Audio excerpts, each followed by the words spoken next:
سبحان اللہ و بحمدہ عدد خلقہ و رضا نفسہ و زینت عرشہ و مداد کلماتہ۔ اعوذ باللہ من الشیطان الرجیم، بسم اللہ الرحمن الرحیم۔ رب اشرح لی صدری ویسر لی امری واحلل عقدۃ من لسانی یفقہوا قولی واجعل لی وزیرا من اہلی۔ اللہم الہمنا رشدا واعذنا من شرور انفسنا۔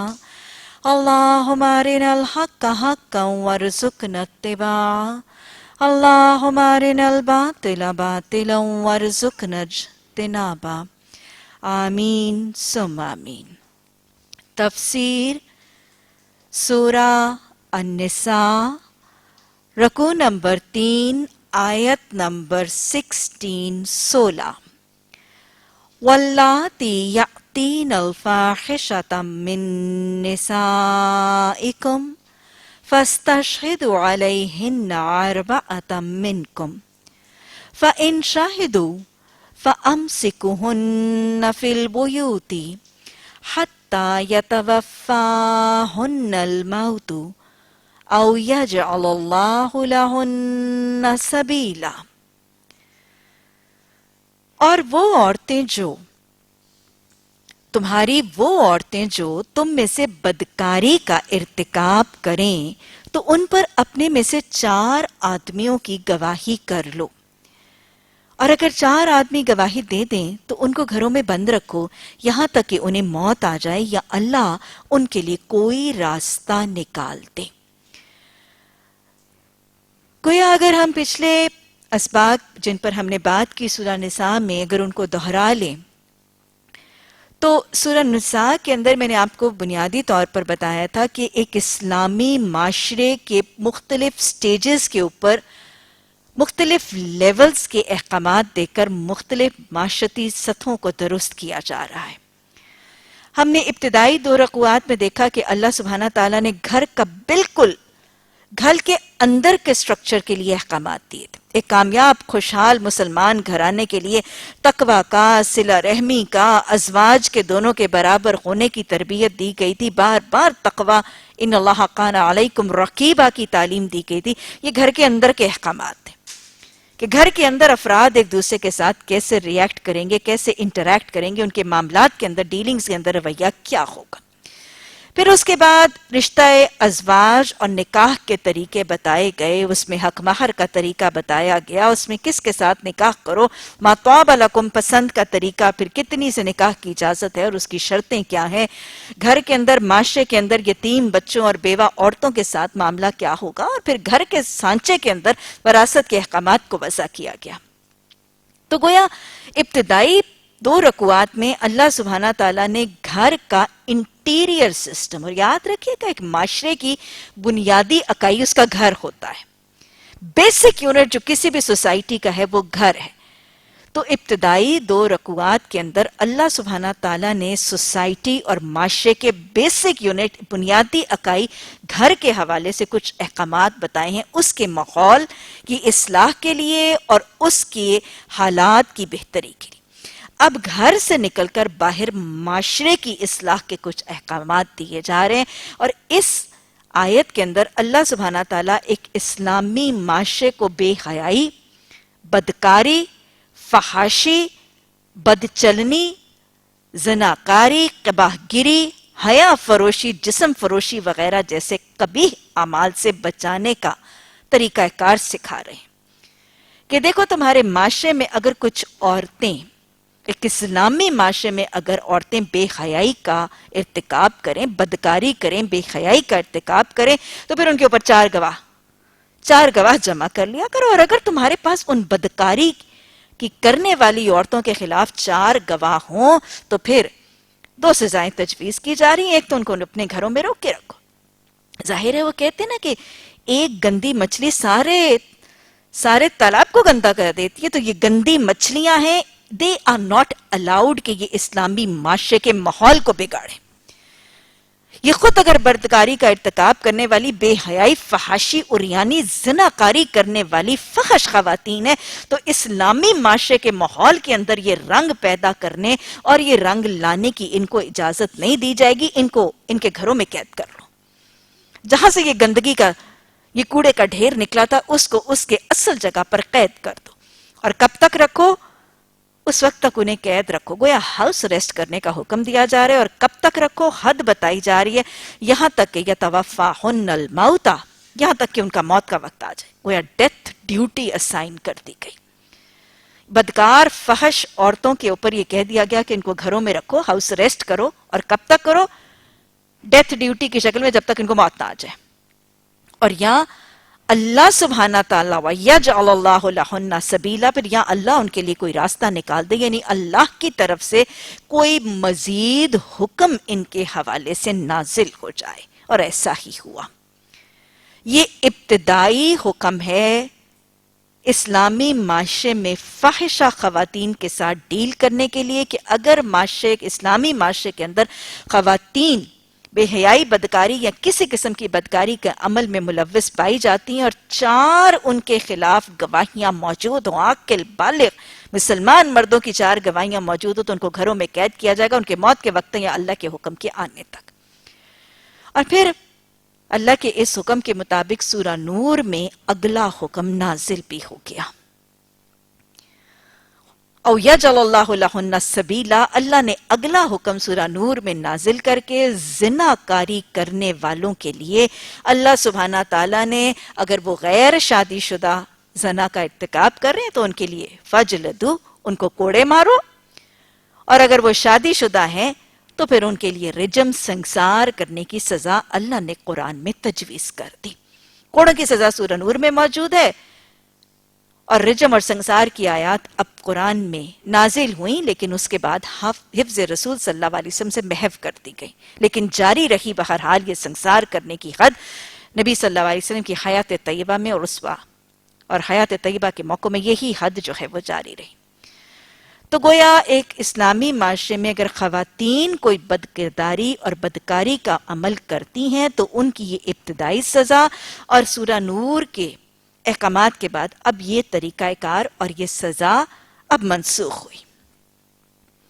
اسلامی معاشرے میں یاد رکھیے گا، بے حیائی، فحاشی، عریانی، بدکرداری اور کسی قسم کی زناکاری کا کوئی تصور، کوئی لچک، کوئی چھوٹ، کوئی جواز دور دور تک موجود ہی نہیں. اور اس کو جڑ سے اکھاڑنے کے لیے اس کی سزائیں انتہائی شدید بنا دی گئی ہیں. پھر ذہن نشین کر لیجئے، سورہ نور کے احکامات آنے کے بعد اب یہ قرآن کی تجویز کردہ سزا اب ہولڈ نہیں کرتی. 4 گواہوں کی ضرورت ابھی بھی موجود ہے، لیکن ان کی سزا سورہ نور میں تجویز کر دی گئی. وَاللَّذَانِ، اور وہ 2 مرد بھی، یَأْتِیَانِہَا، وہ بھی اگر بے حیائی کا کام کریں تو پھر کیا کرو؟ ان کو بھی اذیت دو. اور اگر وہ توبہ کر لیں اور وہ اصلاح کر لیں تو پھر ان سے اعراض کرو، بے شک اللہ توبہ قبول کرنے والا اور رحیم ہے. پہلے خواتین کا حوالہ اور پھر مردوں کا معاملہ کہا کہ اگر تمہارے معاشرے میں کچھ مرد، اگر اسلامی معاشرے میں مرد آپس میں یہ بدکاری کا کام کرتے ہوئے نظر آئیں، 2 مرد، واللذانی، 2 مرد، اگر وہ 2 مرد باہمی طور پر یہ بے حیائی اور بدکاری کا کام کرتے ہوئے نظر آئیں تو ان دونوں کو بھی اذیت دو. اس آیت میں بنیادی طور پر ہم جنس یا ہم جنس پرستی کی سزا بتائی گئی ہے.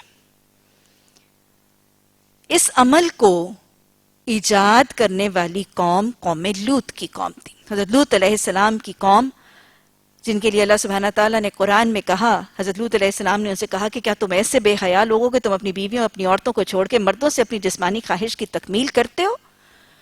تو یہ کبیرہ گناہ کو ایجاد کرنے والے، اس کا آغاز کرنے والے، اس کی طرح ڈالنے والی قوم لوط کی قوم تھی.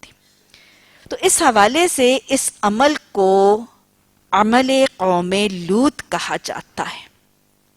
عمل قوم لوط یہ ملعون عمل ہے، اور یہاں اس کو لواتت کا عمل بھی کہا جاتا ہے. عمل قوم لوط یا لواطت کے عمل کی سزا یہاں پہ تجویز کی جا رہی ہے کہ اگر ایک اسلامی معاشرے میں دو مرد عمل قوم لوط کا ارتکاب کریں اور ہم جنسی کا طریقہ اختیار کریں تو ان کو بھی اذیت دی جائے گی. یہ ایک غیر فطری عمل ہے، کبیرہ گناہ ہے اور ملعون عمل ہے جو حدیث میں جس پر لعنت کی گئی. مردوں کے اس باہمی عمل کو لواطت اور عورتوں کے باہمی عمل کو سحاق کہا جاتا ہے. حضرت ابو ہریرہ رضی اللہ تعالی عنہ کی روایت سے حدیث کے الفاظ موجود ہیں کہ آپ صلی اللہ علیہ وسلم نے فرمایا اللہ سبحانہ تعالیٰ اپنی مخلوق میں سے 7 لوگوں پر آسمان سے لعنت کرتا ہے. اللہ سبحانہ تعالیٰ اپنی مخلوق پر میں سے 7 لوگوں پر آسمان سے لعنت کرتا ہے. اور آپ کو پتہ ہے لعنت کیا ہے؟ اللہ کی رحمت سے محروم ہو جانا. اور اللہ کی رحمت وہ چیز ہے جس کے بغیر کوئی شخص جنت میں داخل نہیں ہو سکتا. ایک شخص پر 3 دفعہ اور باقیوں پر 1 دفعہ. تو گویا 7 لوگ ہیں جن پر اللہ سبحانہ تعالیٰ آسمان پر ان پر لعنت کرتا ہے. ان 7 میں سے ایک شخص ایسا ہے جس پر 3 دفعہ لعنت کی جاتی ہے اور باقی لوگوں پر 1 دفعہ لعنت کی جاتی ہے. یہ 3 دفعہ لعنت کا مستحق کون ہے؟ آپ نے فرمایا ملعون ہے وہ شخص جو عمل قوم لوط کرے. ملعون ہے وہ شخص جو عمل قوم لوط کرے. اسی طرح حدیث کے الفاظ ہیں 4 آدمی ایسے ہیں کہ اللہ صبح بھی ان پر غضبناک ہوتا ہے اور شام کو بھی. یعنی اللہ صبح سے لے کے شام تک ان پر غضبناک ہی رہتا ہے. 4 آدمی ایسے ہیں کہ جن پر صبح بھی اللہ غضبناک ہوتا ہے اور شام کو بھی. یہ 4 لوگ کون ہیں؟ وہ مرد جو عورتوں کی طرح رہتے ہیں. ابھی پچھلے ہی دنوں میں وفات ہوئی اور پھر کتنا ہائی لائٹ کیا گیا. وہ مرد جو عورتوں کی طرح رہتے ہیں، وہ عورتیں جو مردوں کی طرح رہتی ہیں، ویسے بولتی ہیں، پہنتی ہیں، اوڑھتی ہیں، بال شال ویسے کٹواتی ہیں، اپنی حلیہ حیت حرکت بول چال کے طریقے ویسے اپناتی ہیں. وہ عورتیں جو مردوں کی طرح رہتی ہیں، جو چوپائے کے ساتھ غیر فطری عمل کرے. انسان واقعی اسفل سافلین ہو جاتا ہے بس اوقات. اور وہ مرد جو مرد کے ساتھ اپنی شہوت پوری کرے. تو یہ ملعون عمل ہے. صبح سے لے کر شام تک، صبح بھی اور شام کو بھی اللہ سبحانہ تعالیٰ جن لوگوں پر غضبناک ہوتے ہیں، اللہ کو جن پر غصہ آتا ہے، یہ وہ ہے جو مرد کسی مرد کے ساتھ اپنی شہوانی خواہش پوری کرے. حضرت ابن عباس رضی اللہ تعالیٰ عنہ کی روایت سے حدیث کے الفاظ آتے ہیں اللہ سبحانہ تعالیٰ اس شخص کی طرف سے رحمت کی نگاہ سے نہیں دیکھیں گے. اللہ سبحانہ تعالیٰ اس شخص کی طرف رحمت کی نگاہ سے نہیں دیکھیں گے جو عورت یا مرد کے ساتھ غیر فطری عمل کرے. مردوں کا مردوں کے ساتھ عمل کرنا یا مردوں کا عورتوں کے ساتھ بھی عمل کرنا، چاہے وہ ان کی بیوی ہی کیوں نہ ہو، غیر فطری صحبت کا طریقہ یعنی دبر سے صحبت کا طریقہ اختیار کرنا، اس پر اللہ کی رحمت سے محرومی ہے. حدیث کے الفاظ آتے ہیں عورتوں میں ان کی پشت کی طرف سے نہ آؤ. ایک اور حدیث کے الفاظ ہیں وہ شخص ملعون ہے. بار بار آپ دیکھیے لعنت کے الفاظ آ رہے ہیں. وہ شخص ملعون ہے جو غیر فطری طریقے سے صحبت کرے. اسی طرح ایک اور جگہ حدیث میں آتا ہے جو شخص حیض میں اور غیر فطری طریقے سے صحبت کرے، جو شخص حیض میں اور غیر فطری طریقے سے صحبت کرے اور کسی کاہن کے پاس جا کے اس کی خبر کی تائید کرے، مستقبل کا حال معلوم کرنے والے جو ہے نا بتانے والے، اس کے پاس جا کے اس کی تائید کرے تو اس نے کفر کیا اس دین سے جو محمد صلی اللہ علیہ وسلم دے کر بھیجے گئے. گویا حیض کے اندر اور دبر سے یعنی غیر فطری طریقے سے مجامعت کرنا، صحبت کرنا، یہ دین اسلام سے کفر ہے، ملعون عمل ہے، کبیرہ گناہ ہے، رحمت الہی سے محرومی کا ذریعہ ہے. مختلف ادوار میں لواطت کرنے والوں کی مختلف سزائیں دی گئیں. کہیں ان کو دیوار سے گرا کر مارا گیا، کہیں ان پر دیوار گرا دی گئی، کہیں ان کو بٹھا کر ان کے اوپر عمارت ڈھا دی گئی، کہیں ان کو سنسار کیا گیا اور کہیں ان کا سر کچلا گیا. جلانے کا حوالہ بھی ان کے لیے موجود ہے تاریخ میں. تو لہٰذا یہ کبیرہ گناہ ہے جس سے اللہ سبحانہ تعالیٰ نے یہاں پر احکامات واضح طور پر اس کے دے دیے. یہ کرنے والی قوم کا انجام بھی ایسا ہوا تھا کہ ان کو زیر زمین دبا دیا گیا تھا. ہاں یہ جان لو کہ اللہ پر توبہ کی قبولیت کا حق انہی لوگوں کے لیے ہے جو نادانی کی وجہ سے کوئی برا فعل کر گزرتے ہیں اور اس کے بعد جلد ہی توبہ کر لیتے ہیں. ایسے لوگوں پر اللہ اپنی نظر عنایت سے پھر متوجہ ہو جاتا ہے اور اللہ ساری باتوں کی خبر رکھنے والا حکیم اور دانا ہے. مگر توبہ ان لوگوں کے لیے نہیں ہے جو برے کام کرتے ہی چلے جائیں، یہاں تک کہ جب ان میں سے کسی کی موت کا وقت آ جائے اس وقت وہ کہتا ہے کہ اب میں نے توبہ کی. اسی طرح توبہ ان کے لیے بھی نہیں جو مرتے دم تک کافر رہیں. ایسے لوگوں کے لیے تو ہم نے دردناک سزا تیار کر رکھی ہے. اے لوگوں جو ایمان لائے ہو، تمہارے لیے یہ حلال نہیں ہے کہ زبردستی عورتوں کے وارث بن بیٹھو. زبردستی عورتوں کے وارث بن بیٹھو یہ قرآن کا لا ہے، اس سے منع کیا جا رہا ہے. اصل میں اس بیک گراؤنڈ میں اگر آپ عرب کے معاشرے کا حال دیکھیں تو عرب کے معاشرے میں عورت کو بنیادی طور پر اس کے حقوق کیا اس کو انسان ہی نہیں سمجھا جاتا تھا. عورت کو ایک کموڈٹی، ایک چیز، اشیاء میں سے ایک چیز سمجھا جاتا. اس کو خریدا جاتا تھا، اس کو بیچا جاتا تھا، اس کو اون اور اس کو پوزیس کیا جاتا تھا. She herself did not have any entity of herself. وہ ایک کموڈٹی تھی، وہ ایک چیز تھی، اس کو خریدتے تھے، اس کو بیچتے تھے، وہ لوگوں کی ملکیت ہوتی تھی. اور ہوتا کیا تھا کہ جب ایک شخص فوت ہو جاتا تھا تو جیسے اس کی باقی وراثت کا مال، اس کی جائیداد، باقی اس کی وراثت کی چیزیں تقسیم ہوتی تھی، ویسے اس کی بیوی بھی تقسیم ہو جاتی تھی. اور اس کے ورثاء میں سے کوئی شخص اس فوت ہونے والی کی بیوی کا بھی وارث بن کے بیٹھ جاتا تھا اور جبراً اس کے اوپر قابو کر لیتا تھا. تو اللہ سبحانہ تعالیٰ نے اسی چیز سے منع کیا. یہ انسان ہے، اس کا ایک اپنا تشخص، اپنا وقار، اپنی اس کی اینٹٹی ہے. یہ مال نہیں ہے کوئی فروخت نہیں، یہ وراثت کا مال متروکہ نہیں ہے.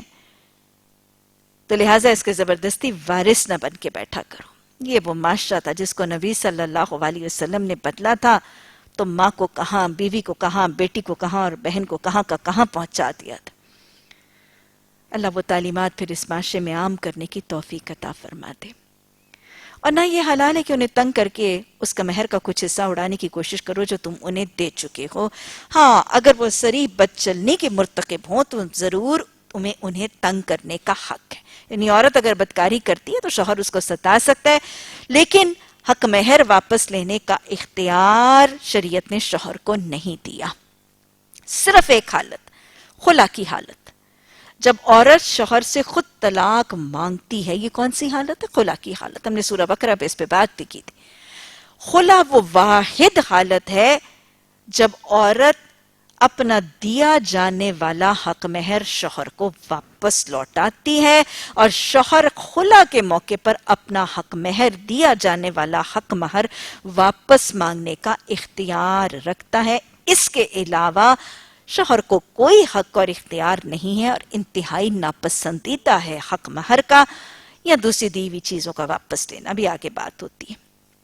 ان کے ساتھ بھلے طریقے سے زندگی بسر کرو. چھوٹا سا آیت کا حصہ ہے لیکن بہت خوبصورت. حقوق کے نسواں اور خاص طور پہ ایک اسلامی گھرانے کے اندر بیویوں کے حقوق کی حفاظت کا بہترین حکم وعاشرہن بالمعروف. اے مسلمان مردو، اسی لیے تو کہا تھا حضرت عمر نے کہ سورہ نساء کس کو پڑھاؤ؟ مسلمان معاشرے کے مردوں کو پڑھایا کرو، تاکہ ان کو معاشرت کے آداب، اپنی بیویوں کے ساتھ معاشرت اور زندگی گزارنے کے ادب اور سلیقے آ جائیں۔ یہ میرا دین، یہ میرا قرآن، یہ میرے نبی صلی اللہ علیہ وسلم کی تعلیمات جو خواتین کے حقوق کی محافظ اور نگران ہے، آج بیویوں کے حقوق سکھا رہا ہے شوہروں کو۔ عاشرہن بالمعروف، دیکھو اپنی بیویوں کے ساتھ زندگی گزارنی ہے تو کیسے گزارو؟ معروف طریقے سے، بھلے چنگے نیکوکاروں صالح شریف لوگوں کی طرح، جو تمہارے معاشرے میں سوشل نارمز ہے نا، اس رکھ رکھاؤ کے مطابق اپنی بیویوں کے ساتھ زندگی گزارو۔ اللہ سبحانہ تعالیٰ نے تو قرآن میں عاشرہن بالمعروف کہہ دیا، اب پھر آگے بھی کہہ دیا کہ اگر تمہیں وہ ناپسند ہو تو ہو سکتا ہے تمہیں ایک چیز ناپسند ہو، مگر اللہ نے تمہارے لیے بہت سی بھلائی رکھ دی ہو۔ گویا ہر وقت ان کے عیب نہ چنتے رہا کرو، ہر وقت ان کی کمیاں، کوتاہیاں، شارٹ فالز، ان کے نقص جو ہے وہ نہ جھاڑتے رہا کرو۔ تمہیں اس کے اندر ایک عیب نظر آتا ہوگا، لیکن تمہارے لیے اس کے اندر بہت سی بھلائیاں اور بہت سی خیر موجود ہیں۔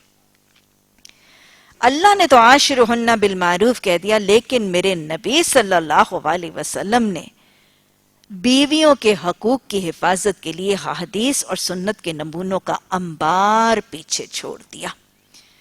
آپ صلی اللہ علیہ وسلم نے فرمایا، تم میں سے بہترین وہ ہے جس کے اخلاق اچھے ہیں، تم میں سے بہترین وہ ہے جس کے اخلاق اچھے ہیں، اور تم میں سے کامل، کامل کون ہے؟ اللہ ہمارے گھر کے مردوں کو کامل بنا دے، اللہ ہمارے بیٹوں، ہمارے بھائیوں کو کامل بنا دے۔ فکر اپنے شوہروں کی نہیں، اپنے گود میں پلنے والے بیٹوں اور اپنے ساتھ کھیلنے والے بھائیوں کی کیا کرے۔ تم میں سے کامل وہ ہے جو اپنی بیوی کے حق میں اچھا ہے، اپنی بیوی کے حق میں اچھا ہے۔ آپ صلی اللہ علیہ وسلم نے یہ سرٹیفکیٹ دے دیا کامل ہونے کا اس شخص کو جو اپنی بیوی کے حق میں اچھا ہے۔ آپ صلی اللہ علیہ وسلم نے یہ بھی فرمایا کہ اگر تمہیں ان کی کوئی عادت ناپسند ہو تو ان کی کوئی خیر اور بھلائی دیکھ لو۔ اور اسی طرح حدیث میں ایک اور جگہ، مسلم شریف کی حدیث میں الفاظ آتے ہیں کہ آپ صلی اللہ علیہ وسلم نے فرمایا، کوئی مومن اپنی بیوی سے بغض نہ رکھے، کوئی مومن اپنی بیوی سے بغض نہ رکھے، اگر اس کو ایک عادت پسند نہیں تو اس کی دوسری پسند بھی تو ہوگی۔ اور حجۃ الوداع کے موقع پر جہاں پہ آپ نے بہت ایک جامع سے خطبہ دیا، تو مسلم میں حدیث کے الفاظ آتے ہیں کہ آپ صلی اللہ علیہ وسلم نے خطبہ حجۃ الوداع میں بیویوں کے حقوق کے حوالے سے مردوں کو تاکید کی،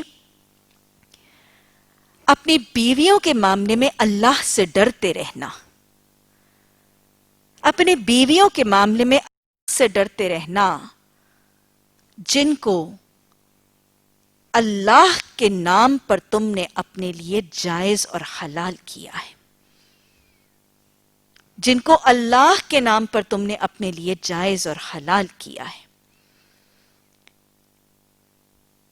ان کو وہی کھلانا جو خود کھاتے ہو، ان کو وہی پلانا، ان کو وہی پہنانا جو خود پہنتے ہو۔ گویا شوہروں کو شریعت نے سکھا دیا کہ نان، نفقہ، ضروریات زندگی، نیسیسٹیز آف لائف اپنی جیب، اپنی مالی استطاعت اور اکنامک افورڈیبلٹی کے مطابق اس شوہر نے اپنی بیوی کو ادا کرنی ہے۔ یہ اس کے تقوی کا پیمانہ ہے۔ جو خود کھاتے ہو وہ اس کو کھلاؤ، اور جو خود پہنتے ہو وہ اس کو پہناؤ۔ اور پھر آپ صلی اللہ علیہ وسلم نے ایک اور جگہ یہ بھی فرما دیا، وہ تحفہ یا وہ ہدیہ جو تم اپنی بیوی کو دیتے ہو وہ تمہارے لیے ایک بہترین صدقہ ہے۔ یہ ہے وہ بیوی کے حقوق جو اللہ سبحانہ تعالیٰ اور میرے نبی صلی اللہ علیہ وسلم خواتین اسلام کو، بیویوں کو شوہروں سے دلواتے ہیں۔ ان کا نان، نفقہ، کھانا، پینا، پہننا، اوڑھنا شوہر کی جیب اور استطاعت کے مطابق اس کے لیے بہترین، اس کے اخلاق اس کے لیے بہترین، اس کو محبت دلوائی جا رہی ہے، توجہ دلائی جا رہی ہے، شفقت شفقت دلوائی جا رہی ہے، شوہر کو اس کی محبت، خلوص، اخلاص، ایثار، خیرخواہی کی تربیت اور حسن سلوک، حسن معاملات کی تربیت دے کر اس کے نان نفقے کا مکلف کیا جا رہا ہے۔ اور صرف نان نفقے نہیں، مزید اس کو تحفے اور ہدیے دینے کی طرف مائل کیا جا رہا ہے۔ شریعت کہیں بھی اس کو بدتمیزی، بد اخلاقی، بد زبانی، بد کلامی، گالی گلوچ، لڑائی جھگڑے کی نہیں، اور سختی اور تشدد کا حکم اور طریقہ نہیں سکھاتی، نرمی اور حسن سلوک کا طریقہ سکھاتی ہے۔ آپ صلی اللہ علیہ وسلم نے فرمایا، مسلم اور بخاری کی حدیث ہے، عورت پسلی کی طرح ٹیڑھی ہے۔ یہ ٹیڑھ ہے عورت میں، اس کو تسلیم بھی کر لیجئے۔ اپنی کمیوں کو تسلیم بھی کرنا ضروری ہے تاکہ کوئی ہماری کمی کی اصلاح نہیں، ہم خود ہی اپنے ٹیڑھ کو تسلیم کر کے اس کو سیدھا کر لیں۔ عورت پسلی کی طرح ٹیڑھی ہے، اللہ ہمارے مزاجوں میں سے یہ کجیاں بھی خارج کر دے، اور اللہ ہمیں اپنی فطری کمی اور کوتاہیوں کا اعتراف کر کے اللہ زندگی کی مہلت ہی میں اپنی اصلاح کر کے اپنے شوہروں کی آنکھوں کی ٹھنڈک بننے کی توفیق بھی عطا فرما دے۔ آپ نے فرمایا عورت پسلی کی طرح ٹیڑھی ہے، تم میں سے جو اسے سیدھا کرنے کی کوشش کرے گا، یہ بہت ہی کامن سا جملہ ہے ماشاءاللہ، سیدھا کر دینا میں نے تمہیں، آپ نے بتا دیا سیدھا نہ کرنا، تم میں سے جو اس کو سیدھا کرنے کی کوشش کرے گا وہ اس سے توڑ دے گا۔ اپنی اپنی پسلیوں کو ذرا محسوس کر لیجئے، ہاں کیسی ہوتی ہیں؟ گول ہے نا، کروڈ ہے پورے ارد گرد۔ تم میں سے جو سخت ہوتی ہیں، برٹل ہوتی ہیں کہ نہیں پسلیاں، ذرا ٹٹولے نا اپنے سائیڈوں پہ، کروڈ ہوتی ہیں، آگے سے پیچھے تک جاتی ہیں، گول بالکل۔ تم میں سے جو اسے سیدھا کرنے کی کوشش کرے گا وہ اسے توڑ دے گا، لہٰذا تم میں سے جو اس سے فائدہ اٹھانا چاہتا ہے اس کی ٹیڑھ ہی کی حالت میں اٹھائے۔ تم میں سے جو اس سے فائدہ اٹھانا چاہتا ہے اس کی ٹیڑھ ہی کی حالت میں اٹھائے۔ آج بڑے محظوظ ہو رہے ہیں نا، اچھے لگ رہے ہیں، حقوق مل رہے ہیں، انشاءاللہ پھر جب اللہ جا کے آگے سیدھا کرے گا نا پھر بھی پتہ چلے گا، اچھی بیویوں کی صفات بھی آنی ہے آگے جا کے۔ بہرحال تم میں سے جو اس سے فائدہ اٹھانا چاہتا ہے اس کے ٹیڑھ ہی کی حالت میں اٹھائے۔ اور ایک اور حدیث میں اضافہ ہے مسلم کی میں کہ پسلی جتنی اونچی ہوتی ہے اتنی ہی زیادہ ٹیڑھی ہوتی ہے، اس کا گھرانہ جتنا اونچا ہے، اس کی ڈگری جتنی بڑی ہے، وہ جتنی خوبصورت ہے، جتنی مالدار ہے، جتنے بڑے باپ کی بیٹی ہے نا وہ اتنی زیادہ ٹیڑھی ہوگی۔ ایسے ہے، کتنی حکمتیں ہیں نا، اور کتنے صحیح احکامات ہیں۔ پسلی جتنی اونچی ہوتی ہے اتنی زیادہ ٹیڑھی ہوتی ہے۔ اللہ ان کجیوں کو اپنی زندگی میں نکالنے کی بھی توفیق عطا فرما، اور اللہ اپنی بلندیوں پر، دنیاوی عارضی زندگی کی چھوٹی چھوٹی بلندیاں، اللہ ان پر تکبر اور گھمنڈ سے بھی بچنے کی توفیق عطا فرما۔ آپ صلی اللہ علیہ وسلم کی حیات طیبہ کے اتنے خوبصورت واقعات ہیں، عاشروہن بالمعروف کے۔ ایک دفعہ نبی صلی اللہ علیہ وسلم سفر پر تشریف لے جا رہے تھے اور آپ صلی اللہ علیہ وسلم کی ازواج مطہرات میں سے کوئی آپ کے ساتھ تھیں اور وہ سواریوں پر تھیں۔ آپ کو پتہ ہے کہ سواریوں کے اوپر وہ پالکیاں سی اور ہودے سے رکھے جاتے تھے جن پر یہ پردہ نشین خواتین بیٹھ جاتی تھی نا، تو وہ ہودہ سا اس اونٹ کے اوپر تھا، اور جو اونٹ کو ہانکنے والا ہے وہ اس کو بہت تیزی سے چلا رہا تھا، جس کی وجہ سے کیا تھا، وہ اوپر والی پالکی بری طرح سے ہچکولے کھا رہی تھی۔ آپ صلی اللہ علیہ وسلم نے دیکھا کہ اس اونٹ کو کس طرح بری طرح سے بھگایا جا رہا ہے اور سواری کس طرح بری طرح سے ہچکولے کھا رہی ہے، تو آپ نے اس کو روکا اور اسے کہا سواری کو اتنا تیز مت چلاؤ، کیا تمہیں معلوم نہیں ان کے اندر آبگینے ہیں؟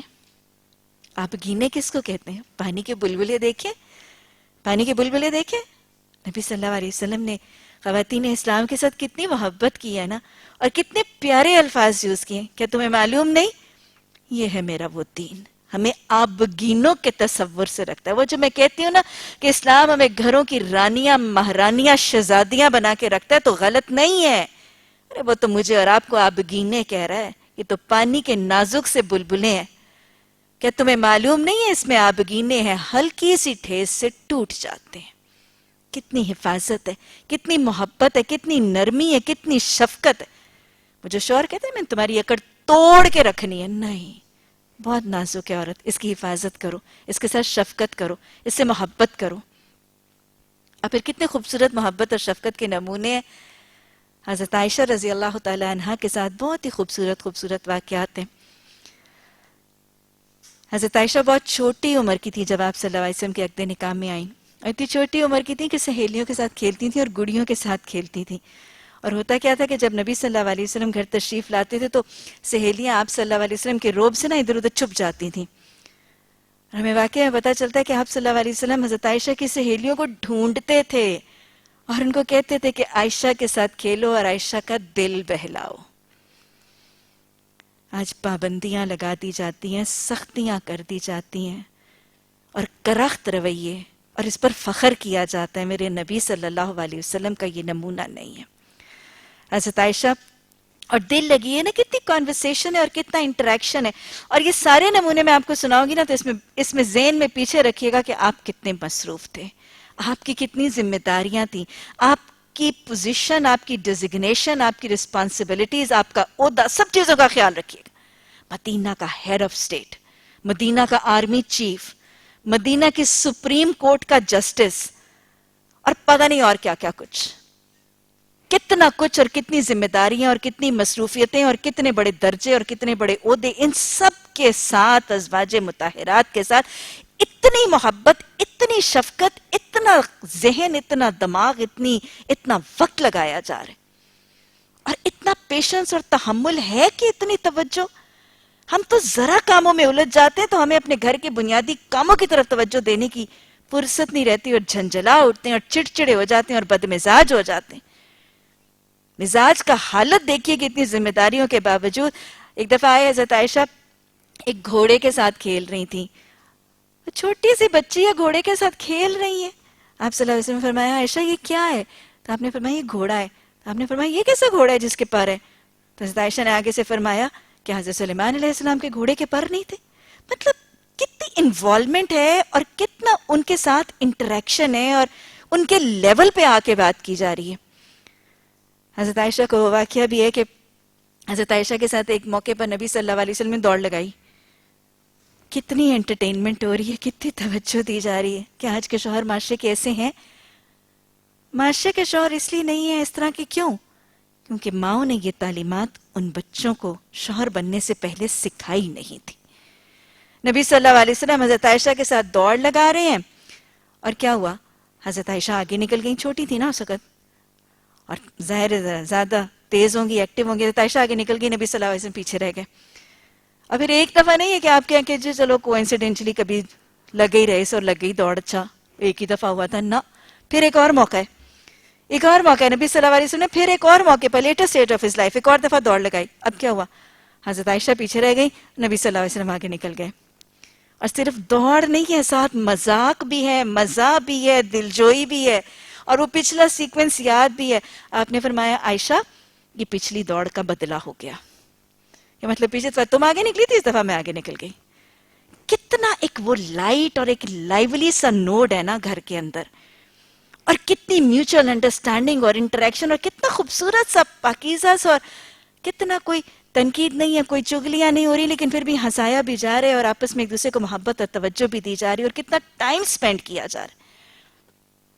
آپ صلی اللہ علیہ وسلم حضرت عائشہ کے ساتھ محبت کا طریقہ کہ آپ کسی برتن میں کسی ایک جگہ سے پانی پیتی تھی تو آپ صلی اللہ علیہ وسلم اسی جگہ سے پانی پیتے تھے. آپ ایک سالن میں سے ہڈی کو جس جگہ سے چوستی تھی، نبی صلی اللہ علیہ وسلم اس کو اسی جگہ سے کھاتے تھے. محبت کا ایک طریقہ ہے نا، محبت کا ایک انداز ہے. ایک دفعہ حضرت صفیہ نبی صلی اللہ علیہ وسلم کے پاس روتے ہوئے آئیں. یہودی والد کی بیٹی تھی، یہودی سردار کی بیٹی تھی. نبی صلی اللہ علیہ وسلم جب حدیث میں یہ واقعہ پڑھ رہے تھے نا تو نبی صلی اللہ علیہ وسلم کے پاس آئیں اور رو رہی تھیں، اور آپ صلی اللہ علیہ وسلم کے پاس روتی ہوئی کہنے لگی کہ مجھے حضرت عائشہ کو اور باقی دوسری کچھ امہات المومنین کا تذکرہ کیا کہ وہ میرے مقابلے میں فخر جتاتی ہیں، وہ میرے مقابلے میں فخر جتاتی ہیں اور مجھے کہتی ہیں تم یہودی کی بیٹی ہو. اور پھر ساتھ رونا شروع ہو گئی. یہ مطلب اتنا غم ہے کہ مجھے یہودی کی بیٹی کہتے ہیں. تو آپ صلی اللہ علیہ وسلم ساتھ راوی کہتے ہیں کہ آپ صلی اللہ علیہ وسلم حضرت صفیہ کا کہ ان کے آنسو پوچھتے جا رہے تھے، ان کے سر پر بڑی محبت سے ہاتھ پھیرتے جا رہے تھے، اور ساتھ کیا کہہ رہے تھے کہ صفیہ تم نے ان کو کہہ دینا تھا کہ حضرت موسیٰ علیہ السلام وہ میرے والد تھے، حضرت ہارون میرے بھائی تھے، اور محمد صلی اللہ علیہ وسلم میرے شوہر ہیں. تمہیں مجھ پر فخر کیسے؟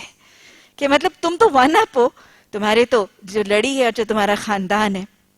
پھر ایک اور واقعہ آتا ہے کہ نبی صلی اللہ علیہ وسلم ایک دن ایک زوجہ محترمہ کے گھر تشریف لے گئے، کیونکہ آپ کا طریقہ یہ تھا نا کہ حالانکہ آپ آگے جا کے پڑھیں گے کہ اللہ سبحانہ تعالیٰ نے رسول اللہ صلی اللہ علیہ وسلم کو ازواج مطہرات کے ساتھ عدل پر مکلف نہیں کیا گیا تھا، آپ پر عدل کا بوجھ نہیں ڈالا گیا تھا، کیونکہ آپ کی ذمہ داریاں بہت زیادہ تھیں. انشاءاللہ آگے جا کے پڑھیں گے تو آپ کو وجہ بھی سمجھ آئے گی. آپ پر حالانکہ عدل کی پابندی نہیں تھی، لیکن اس کے باوجود اتنا زبردست عدل کا نمونہ ہے، اتنا زبردست عدل کا نمونہ ہے. اور کیوں ہے؟ Despite all his commitments, despite all his مصروفیات، ساری انوالومنٹس اور مصروفیات کے باوجود عدل ہے، تاکہ امت کی خواتین اور امت کے گھروں میں آنے والی بیویوں کے حقوق محفوظ ہو جائیں، ان کے ساتھ کوئی ظلم زیادتی نہ کرے. آپ صلی اللہ علیہ وسلم عصر سے لے کے مغرب تک کا وقت تمام ازواج مطہرات کے درمیان برابری سے سب کے حجروں میں تشریف لے جاتے تھے. ان کی تعلیم، ان کی تربیت، ان کا سننا، ان کے ساتھ بات چیت، گفتگو، ایکول ٹائم، عصر سے مغرب.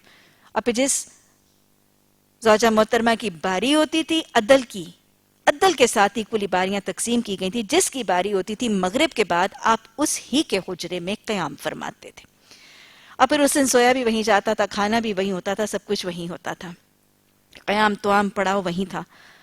ایک دن نبی صلی اللہ علیہ وسلم ایک زوجہ محترمہ کے گھر تھے، اور دوسری ایک اور ام المومنین ان کے گھر میں میٹھا کوئی حلوہ بنا. آپ کو پتا ہے نبی صلی اللہ علیہ وسلم کو میٹھی چیزیں بہت پسند تھی.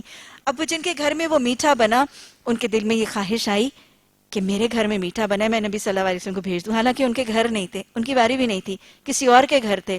تو آپ صلی اللہ علیہ وسلم کو توفتاً وہ دوسری زوجہ محترمہ نے حلوہ ایک تھالی میں بھیج دیا. اب جب تھالی میں حلوہ آیا تو جس زوجہ محترمہ کی باری تھی ان کو اس چیز پر غصہ آیا کہ باری میری ہے، میرے گھر آپ صلی اللہ علیہ وسلم تشریف فرما ہے، تو وہ دوسری بیوی کیوں حلوہ بھیج رہی ہیں؟ انہوں نے اٹھا کے تھالی پھینک دی. آپ صلی اللہ علیہ وسلم راوی فرماتے ہیں، حدیث میں آتا ہے کہ آپ صلی اللہ علیہ وسلم بڑی شفقت سے، بڑی صبر اور تحمل کے ساتھ وہ تھالی کی کرچیاں اٹھاتے جا رہے تھے اور کہتے جا رہے تھے یہ 100 کے ناپے کا جلاپا ہے. مطلب نہ کوئی غصہ ہے، نہ کوئی ڈانٹ ڈپکار ہے، کتنا تحمل ہے، کتنا ٹالرنس ہے، اور کتنا درگزر کر دینے کا طریقہ ہے. مطلب آپ دیکھیں کہ اٹھا کے تھالی پھینک کے حلوہ پھینک دینا، آپ صلی اللہ علیہ وسلم اس پر سختی کا طریقہ اختیار کر سکتے تھے اور تربیت، لیکن محبت ہے اور وہ جو فطری خواہشات اور فطری چیزیں ہیں ان کو کیٹر کیا جا رہا ہے، ان کو انڈرسٹینڈ کیا جا رہا ہے. اللہ سبحانہ تعالیٰ یہ اتنے زیادہ پیارے نمونے جو ہمارے معاشرے میں نبی صلی اللہ علیہ وسلم نے جن کی تعلیمات دی ہیں، حدیث کے نمونے دیے ہیں، اللہ سبحانہ تعالیٰ ان کو معاشرے میں پھیلانے اور لوگوں کو ان سے متعارف کروانے کی توفیق عطا فرمائے. تو اللہ سبحانہ تعالیٰ نے فرما دیا عاشرہن بالمعروف، ان بیویوں کے ساتھ اچھے بھلے چنگے طریقے کے ساتھ گزران کیا کرو. اور اگر تم ایک بیوی کی جگہ دوسری بیوی لے آنے کا ارادہ ہی کر لو، یعنی تم نے ڈیسائیڈ کر لیا کہ بیوی کو ریپلیس کرنا ہے، ایک کو طلاق دینی ہے اور دوسرا نکاح کرنا ہے، تو خواہ تم نے اسے ڈھیر سا مال بھی، یعنی بہت سا حق مہر بھی کیوں نہ دیا ہو، یا اور بھی بہت سے تحفے تحائف کیوں نہ دیے ہو، اس میں سے کچھ واپس نہ لینا. شوہر نے اگر بیوی کو یا سسرال والوں نے اگر بہو کو کوئی مال، کوئی زیورات، کوئی نقدی، کوئی تحفے یا حق مہر دیا ہے تو اللہ نے فرما دیا فَلَا تَأْخُذُوا مِنْهُ شَيْئًا، اس میں سے کچھ واپس نہ لینا. اور حدیث کے الفاظ بھی یہاں پہ ذہن نشین کر لیجئے. آپ صلی اللہ علیہ وسلم نے فرمایا تحفہ یا ہدیہ دے کر واپس لینے والا. یہ بری وغیرہ کیا ہوتی ہے؟ تحفہ ہی تو ہوتا ہے. یہ بری، یہ سیٹ، یہ سب کچھ جو پہلے لا کے ڈسپلے کیے جاتے ہیں اور دکھائے جاتے ہیں، کیا دکھایا جا رہا ہوتا ہے؟ ہم نے یہ تحفے دیے. حدیث پہ آتا ہے تحفہ یا ہدیہ دے کر واپس لینے والے کی مثال اس کتے کی سی ہے جو پہلے کہہ کرتا ہے اور پھر خود ہی اس کو چاٹ لیتا ہے. تو لہٰذا آپ صلی اللہ علیہ وسلم نے یہ حق مہر کے بٹوارے اور یہ بریوں کے بٹوارے اور یہ چیزیں واپس لینے کا تصور آپ صلی اللہ علیہ وسلم، قرآن نے اس کو شدید منع کیا کیا تم اسے بہتان لگا کر اور صحیح ظلم کر کے واپس لے لوگے؟ اور آخر تم اسے کس طرح لے لوگے جبکہ تم ایک دوسرے سے لطف اندوز ہو چکے ہو اور وہ تم سے پختہ عہد بھی لے چکے؟ یعنی نکاح کے موقع پر تم دونوں نے ایک دوسرے سے عقد نکاح کی، تم نے کہا تمہیں قبول، اس نے کہا تم اس کو قبول، اور باہمی تم نے آپس میں نکاح کے موقع پر حق مہر کو ڈیسائیڈ کیا، پھر اس نے تمہارے فائدے اٹھائے، تم نے اس سے فائدے اٹھائے، اب واپس اینڈ میں بٹوارا کرنے کا کیا تصور؟ جو فائدہ تم نے اٹھایا، جو فائدہ اس نے اٹھایا، اس کے بدلے جو لین دین ہو گئی وہ رہنے دو، اس کے بعد اس کی بٹوارے کرنے کا تصور یہ ہے، یہ شریعت کا لا ہے۔ جن عورتوں سے تمہارے باپ نکاح کر چکے ہوں ان سے ہرگز نکاح نہ کرو، یعنی جو والدہ ہے سوتیلی ماں کے ساتھ نکاح پر لا، منع کیا جا رہا، مگر جو پہلے ہو چکا سو ہو چکا۔ پچھلے عرب معاشرے کے اندر یہ طریقہ رائج تھا۔ در حقیقت یہ ایک بے حیائی کا فعل ہے، ناپسندیدہ ہے اور برا چلن ہے۔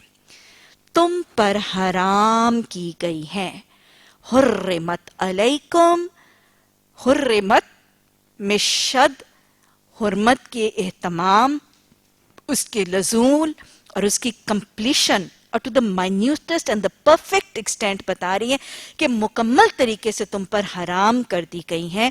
اور آگے پھر خواتین میں سے 7 محرم رشتوں کی فہرست آئے گی۔ تمہاری مائیں، تمہاری بیٹیاں، بہنیں، پھوپھیاں، خالائیں، بھتیجیاں، بھانجیاں، اور تمہاری وہ مائیں جنہوں نے تمہیں دودھ پلایا اور تمہاری دودھ شریک بہنیں۔ گویا یہاں پر اب ایک فہرست عورتوں کے 7 رشتوں کا نام لے کر ایک فہرست بنا دی گئی ہے ان عورتوں کی جن کے ساتھ ایک مرد کے لیے نکاح کرنا حرام کر دیا گیا۔ یہ رشتے عورتوں میں کون سے رشتے ہیں؟ محرم رشتے۔ ان رشتوں کو محرم رشتوں کے نام سے جانا جاتا ہے شرعی اصطلاح میں۔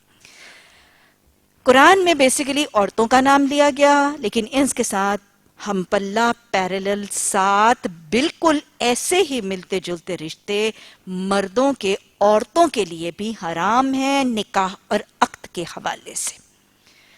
یہ 7 رشتے ہیں۔ 7 رشتے کیا ہیں؟ مائیں اور ماؤں ہی کے زمرے میں آنے والی مائیں، نانیاں، دادیاں، پڑ نانیاں، پڑ دادیاں ماؤں ہی کے زمرے میں شامل ہوں گی۔ اس کے بعد بہنیں، وہ بہنیں چاہے وہ سگی ہیں، چاہے سوتیلی ہیں، چاہے ماں باپ شریک ہیں، چاہے ماں شریک ہیں، چاہے باپ شریک ہیں، الاتی ہیں، اخوانی جیسی بھی ہیں، اخیافی ہیں، الاتی ہیں جیسی بھی ہیں، ماں شریک، باپ شریک، ماں باپ شریک، سگی ہیں، سوتیلی ہیں جیسی بھی ہیں بہنیں۔ بیٹیاں، اپنی بیٹی سگی یا سوتیلی بیوی کی بیٹی یا شوہر کی بیٹے دونوں اسی زمرے میں آ جائیں گے۔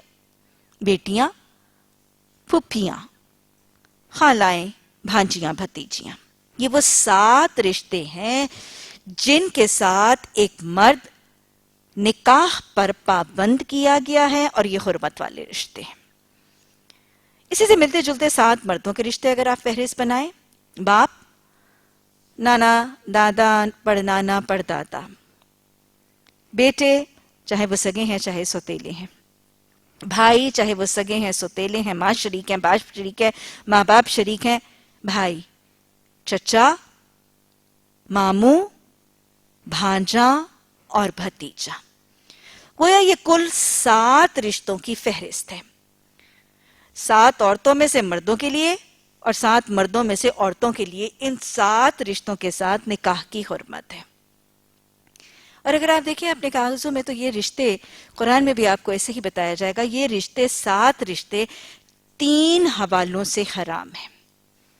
3 کیٹیگریز کے اندر یہ 7 کے 7 رشتے، ایک کیٹیگری نہیں، 3 کیٹیگریز میں یہ 7 کے 7 رشتے حرمت والے رشتے ہیں۔ پہلی کیٹیگری نسب سے، وہ جو خونی رشتے ہیں، جو ماں کی پیٹ کے رشتے ہیں، جو حقیقی رشتے ہیں۔ پہلے یہ 7 رشتے نسب سے ہیں۔ دوسرے یہ 7 رشتے رضاعت سے ہیں۔ رضاعت مطلب دودھ پلانا، رضاعت سے بھی رشتے، اگر یہی 7 رشتے ہیں، رضائی ماں، رضائی بہن، رضائی خالہ، رضائی پھوپھی، رضائی بھانجی بھتیجی، اس ساتوں کے ساتھ رضائی رشتے بھی حرام ہیں. اسی طرح رضائی باپ، رضائی چچا، رضائی ماموں، رضائی بھانجا بھتیجا، رضائی بھائی، یہ بھی 7 حرمت والے رشتے ہوں گے. رضاعت والے رشتے کیسے ثابت ہیں اور رضاعت کب کیسے اطلاق ہوگا اور کب رضاعت کا حکم جو ہے وہ اپلائی ہوگا؟ سب سے پہلی بات، اگر کسی نے رضاعت کے پیریڈ اور دور میں دودھ پیا تب رضاعت ثابت ہوگی. امام ابو حنیفہ کے نزدیک یہ میعاد 2.5 سال ہے اور باقی تینوں ائمہ کے نزدیک یہ میعاد 2 سال ہے. یعنی امام ابو حنیفہ کے نزدیک اگر کسی نے 2.5 سال کے اندر پہلے زندگی کے 2.5 سال کے اندر کسی خاتون کا دودھ پیا تو وہ رضائی ماں بنے گی اور اس کے ساتھ پھر باقی کے رضائی رشتے ثابت ہوں گے. لیکن باقی 3 ائمہ کے نزدیک یہ میعاد 2 سال ہے. یعنی 2 سال کے اندر اگر دودھ پیا گیا تو پھر ہی رضاعت ہوگی. کوئی بڑا بچہ یا کسی بڑی عمر میں اگر کسی عورت کا دودھ پی لیا گیا تو اس سے رضاعت ثابت نہیں ہوگی. اب یہ بھی یاد رکھیے گا کہ صرف عمر اور میعاد امپورٹنٹ نہیں ہے، کتنا دودھ پیا گیا اور کتنی دفعہ پیا گیا یہ بھی رضاعت کے لیے معتبر ہے. 1 آدھ دفعہ 2 3 4 گھونٹ پی لینے سے رضاعت ثابت نہیں ہوتی. حضرت عائشہ، حضرت علی، ان کی روایت سے ہمیں یہ پتا چلتا ہے کہ اگر پینے والا بچہ 5 دفعہ دودھ پیے تو رضاعت کا رشتہ معتبر ہوتا ہے. 1 آدھ دفعہ پی لینے سے رضاعت کا رشتہ بہت بڑا رشتہ ہے، حرمت کا رشتہ ہے. 1 آدھ دفعہ پینے سے معتبر نہیں ہوگا. 5 دفعہ دودھ پینے سے رضاعت کا رشتہ معتبر ہوگا. اب کتنا دودھ؟ 1 آدھ گھونٹ نہیں. ہمیں حدیث سے پتا چلتا ہے کہ پینے والا اتنا دودھ پیے کہ پیٹ بھر جائے اور رگیں تن جائیں. اور کچھ روایات میں یہ بھی الفاظ آتے ہیں کہ وہ پینے والا بچہ اس کا دودھ خود چھوڑ دے. یعنی اس کا پیٹ بھر جائے، وہ سیر ہو جائے اور وہ دودھ خود چھوڑ دے. بچہ تبھی دودھ چھوڑتا ہے جب اس کا پیٹ بھر جاتا ہے. تو گویا رضاعت کب معتبر ہوگی؟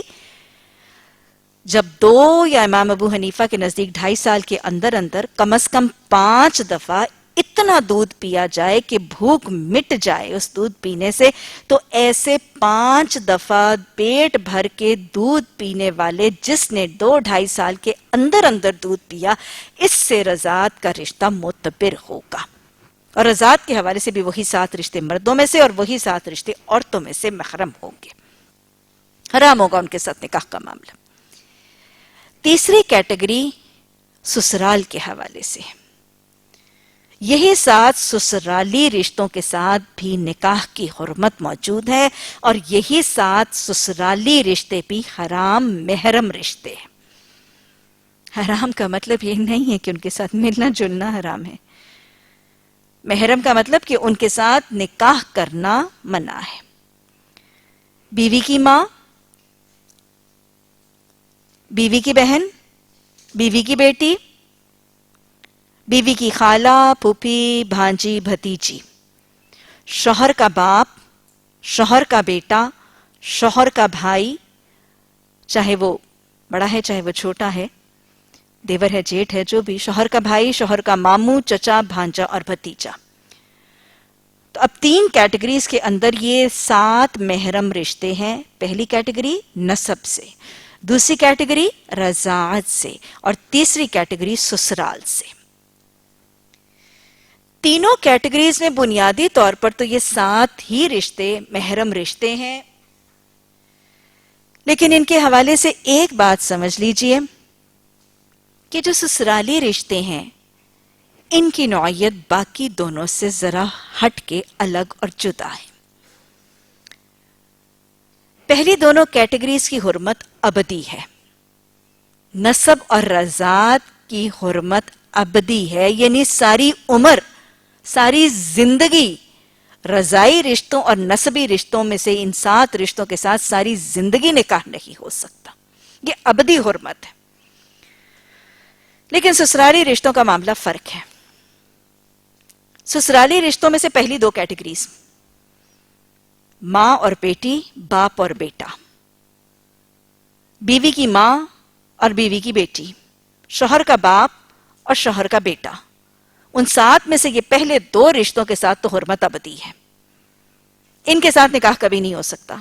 ساس کے ساتھ، سسر کے ساتھ،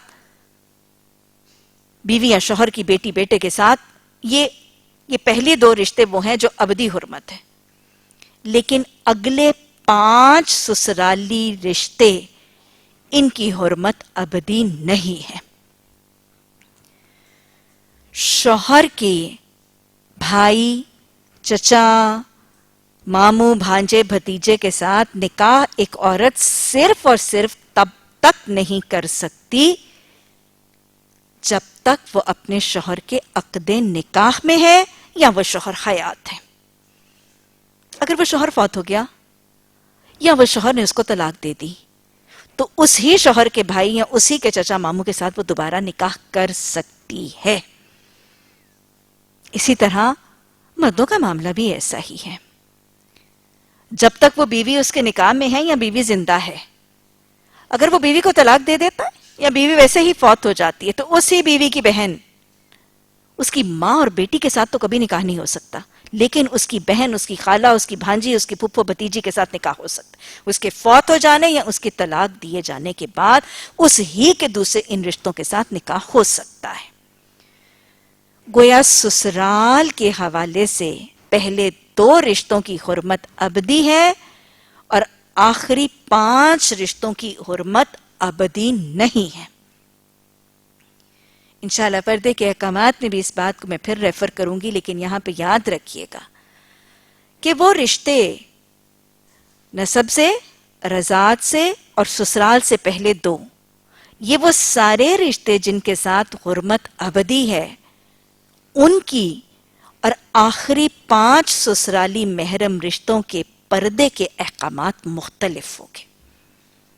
ان کے پردے کے احکامات مختلف ہوں گے. جن کے نکاح کی حرمت ابدی ہے ان کے ساتھ کبھی نکاح ہو ہی نہیں سکتا. وہ ایسے محرم ہیں کہ جن کے سامنے چہرہ کھول لیں، زیب و زینت آرائش کے ساتھ آنے کی اجازت ہے. بناؤ، سنگھار، زیب و زینت ایک مسلم خاتون اپنے بھائی، اپنے چچا، اپنے ماموں، اپنے بھانجے، اپنے بھتیجے، چاہے وہ حقیقی ہے چاہے وہ نسب ہے، اپنے سسر اور اپنے شوہر کے بیٹے کے سامنے، کافی وسیع سا ایک دائرہ ایک مسلم خاتون کو مردوں کے حوالے سے دے دیا گیا. اس کے سامنے وہ چہرہ بھی کھول سکتی ہے، اپنی زیب و زینت، بناؤ، سنگھار، زیورات آراستہ ہو سکتی ہے. یہ وہ محرم رشتے ہیں جن سے ابدی حرمت ہے. لیکن شیطان ساتھی ہے. وہ رشتے جن کی حرمت ابدی نہیں ہے، سرکمسٹانشل ہے، سبجیکٹڈ ٹو کنڈیشنز ہے، جب تک نکاح میں رہے گی تب تک حرام ہے، عین ممکن ہے. اور میرا خیال ہے آپ نے اخباریں پڑھ رکھی ہیں. ایک خاتون اپنے دیور، اپنے جیٹھ کے ساتھ نکاح کرتی ہے، یا ایک شوہر اپنی سالی کے ساتھ تعلق قائم کر لیتا ہے. یہ سب کیا ہے؟ اسی لیے وہ رشتے جو سسرالی 5 رشتے ہیں جن کے ساتھ نکاح کی حرمت ابدی نہیں ہے، ان کے لیے پردے کے احکامات مختلف ہیں. شوہر کا بھائی، شوہر کا چچا، شوہر کا ماموں، اس کا بھانجا بھتیجا، اس کے سامنے زیب و زینت، آرائش، چہرے کے کھولنے کا تصور شرعی پردے کے حوالے سے موجود نہیں ہے. جہاں فتنے کا امکان ہے وہاں اس کے تدارک کا طریقہ بھی سکھا دیا گیا.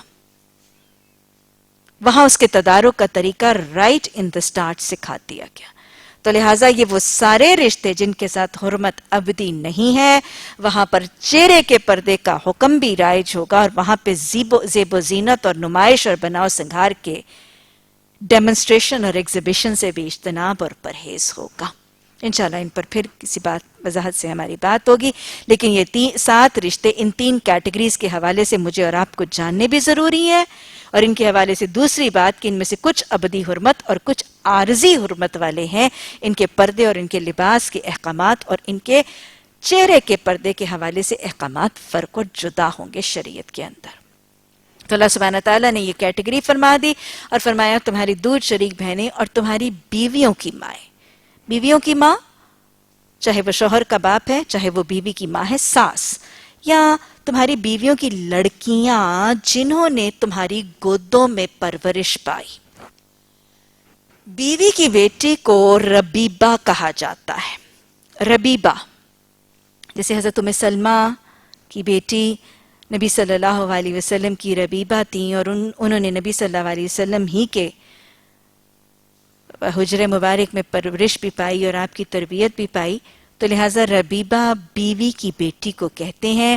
آپ صلی اللہ حدیث میں قرآن میں منع کیا جا رہا ہے کہ وہ تمہاری بیویوں کی بیٹیاں جنہوں نے تمہاری پرورش گودوں میں پائی. یاد رکھیے گا بیوی کی بیٹی چاہے اس نے گود میں پرورش پائی ہے، وہ اس کے گھر میں پلی بڑی ہے، چاہے اس کے گھر میں نہیں بھی پلی بڑی، لیکن بیوی کی بیٹی ابدی حرمت نکاح کے حوالے سے موجود ہے. کون سی بیویاں؟ ان بیویوں کی لڑکیاں جن سے تمہارا تعلق زن و شو ہو چکا ہے، ورنہ اگر صرف نکاح ہوا ہو اور تعلق زن و شو نہ ہوا ہو تو انہیں چھوڑ کر ان کی لڑکیوں سے نکاح کر لینے میں تم پر کوئی مواخذہ نہیں. گویا ماں اور بیٹی دونوں کے ساتھ نکاح کا تصور شریعت کا تصور نہیں ہے، لیکن اگر کسی خاتون کی ماں کے ساتھ نکاح تو ہوا ہو لیکن اس کے بعد صحبت اور جنابت کا طریقہ اختیار نہ کیا گیا ہو تو ایسی عورت کی بیٹی جس کے ساتھ صرف نکاح تک تعلق اور نکاح کے بعد ازواجی تعلق قائم نہیں ہوا، ایسی خاتون کی بیٹی کے ساتھ البتہ نکاح کیا جا سکتا ہے.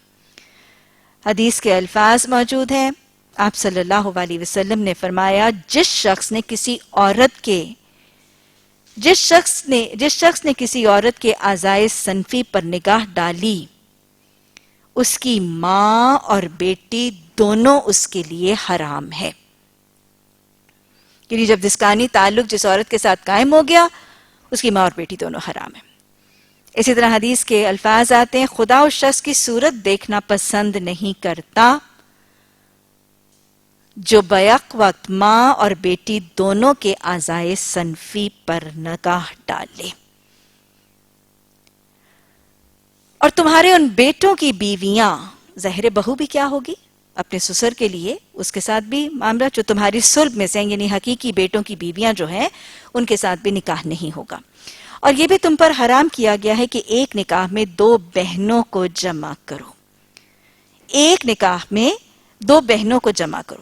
ایک مرد بیک وقت دو بہنوں کے ساتھ ایٹ دا سیم ٹائم دو بہنوں کو عقد نکاح میں رکھنے کا حق نہیں رکھتا. نبی صلی اللہ علیہ وسلم کی دو بیٹیاں حضرت رقیہ اور حضرت ام کلثوم رضی اللہ تعالی عنہما نبی صلی اللہ علیہ وسلم کی مرضی سے حضرت عثمان کے عقد نکاح میں دی گئیں، لیکن بیک وقت نہیں، یکے بعد دی گئیں. ایک کی وفات کے بعد حضرت عثمان نے دوسری بیٹی کا ہاتھ مانگا تو آپ صلی اللہ علیہ وسلم نے ان کو دوسری بیٹی بھی عقد نکاح میں دی. اور حضرت عثمان کا لقب کیا ہے؟ ذو النورین، دو نوروں والے. گویا نبی صلی اللہ علیہ وسلم کی آنکھوں کی نور اور آنکھوں کی ٹھنڈک تھی نا یہ بیٹیاں، تو حضرت عثمان کا لقب ذو النورین.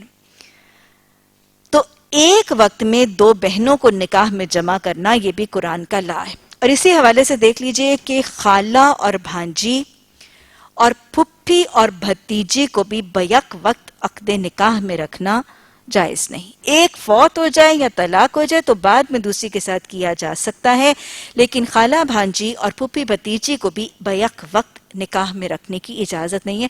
اصل میں یاد رکھیے گا کہ یہ جو تعلقات ہیں نا، دو بہنوں کے تعلقات یا پھپھی بھتیجی کے تعلقات یا خالہ بھانجی کے تعلقات، یہ رحم کے تعلقات، یہ بڑے خوبصورت رحم کے اور خون کے تعلقات ہیں. اور ایک مرد کے عقد نکاح میں ہونا یہ سوکناپے کے تعلق ہے، اور نہ کرتے ہوئے فطری طور پہ اس کے اندر ایک رقابت کا اور ایک آپس کے ناراضگی اور خفگی اور مقابلے کا معاملہ موجود ہے. تو شریعت نہیں چاہتی کہ یہ رقابت کا جذبہ رحم کے رشتوں کو برباد کرنے کا ذریعہ بنے. کہیں ایسا نہ ہو کہ رحم کے رشتے برباد ہو جائیں، کہیں ایسا نہ ہو کہ رحم کے رشتوں کو رقابت کی آگ جلا دے. تو لہٰذا رحم کے رشتوں کی حفاظت کے لیے ان خواتین کو اس آزمائش میں نہیں ڈالا گیا. البتہ طلاق کے بعد یا وفات کے بعد شریعت نے اس کی اجازت دے دی، اور پھر اس میں بہت بڑی حکمت ہے.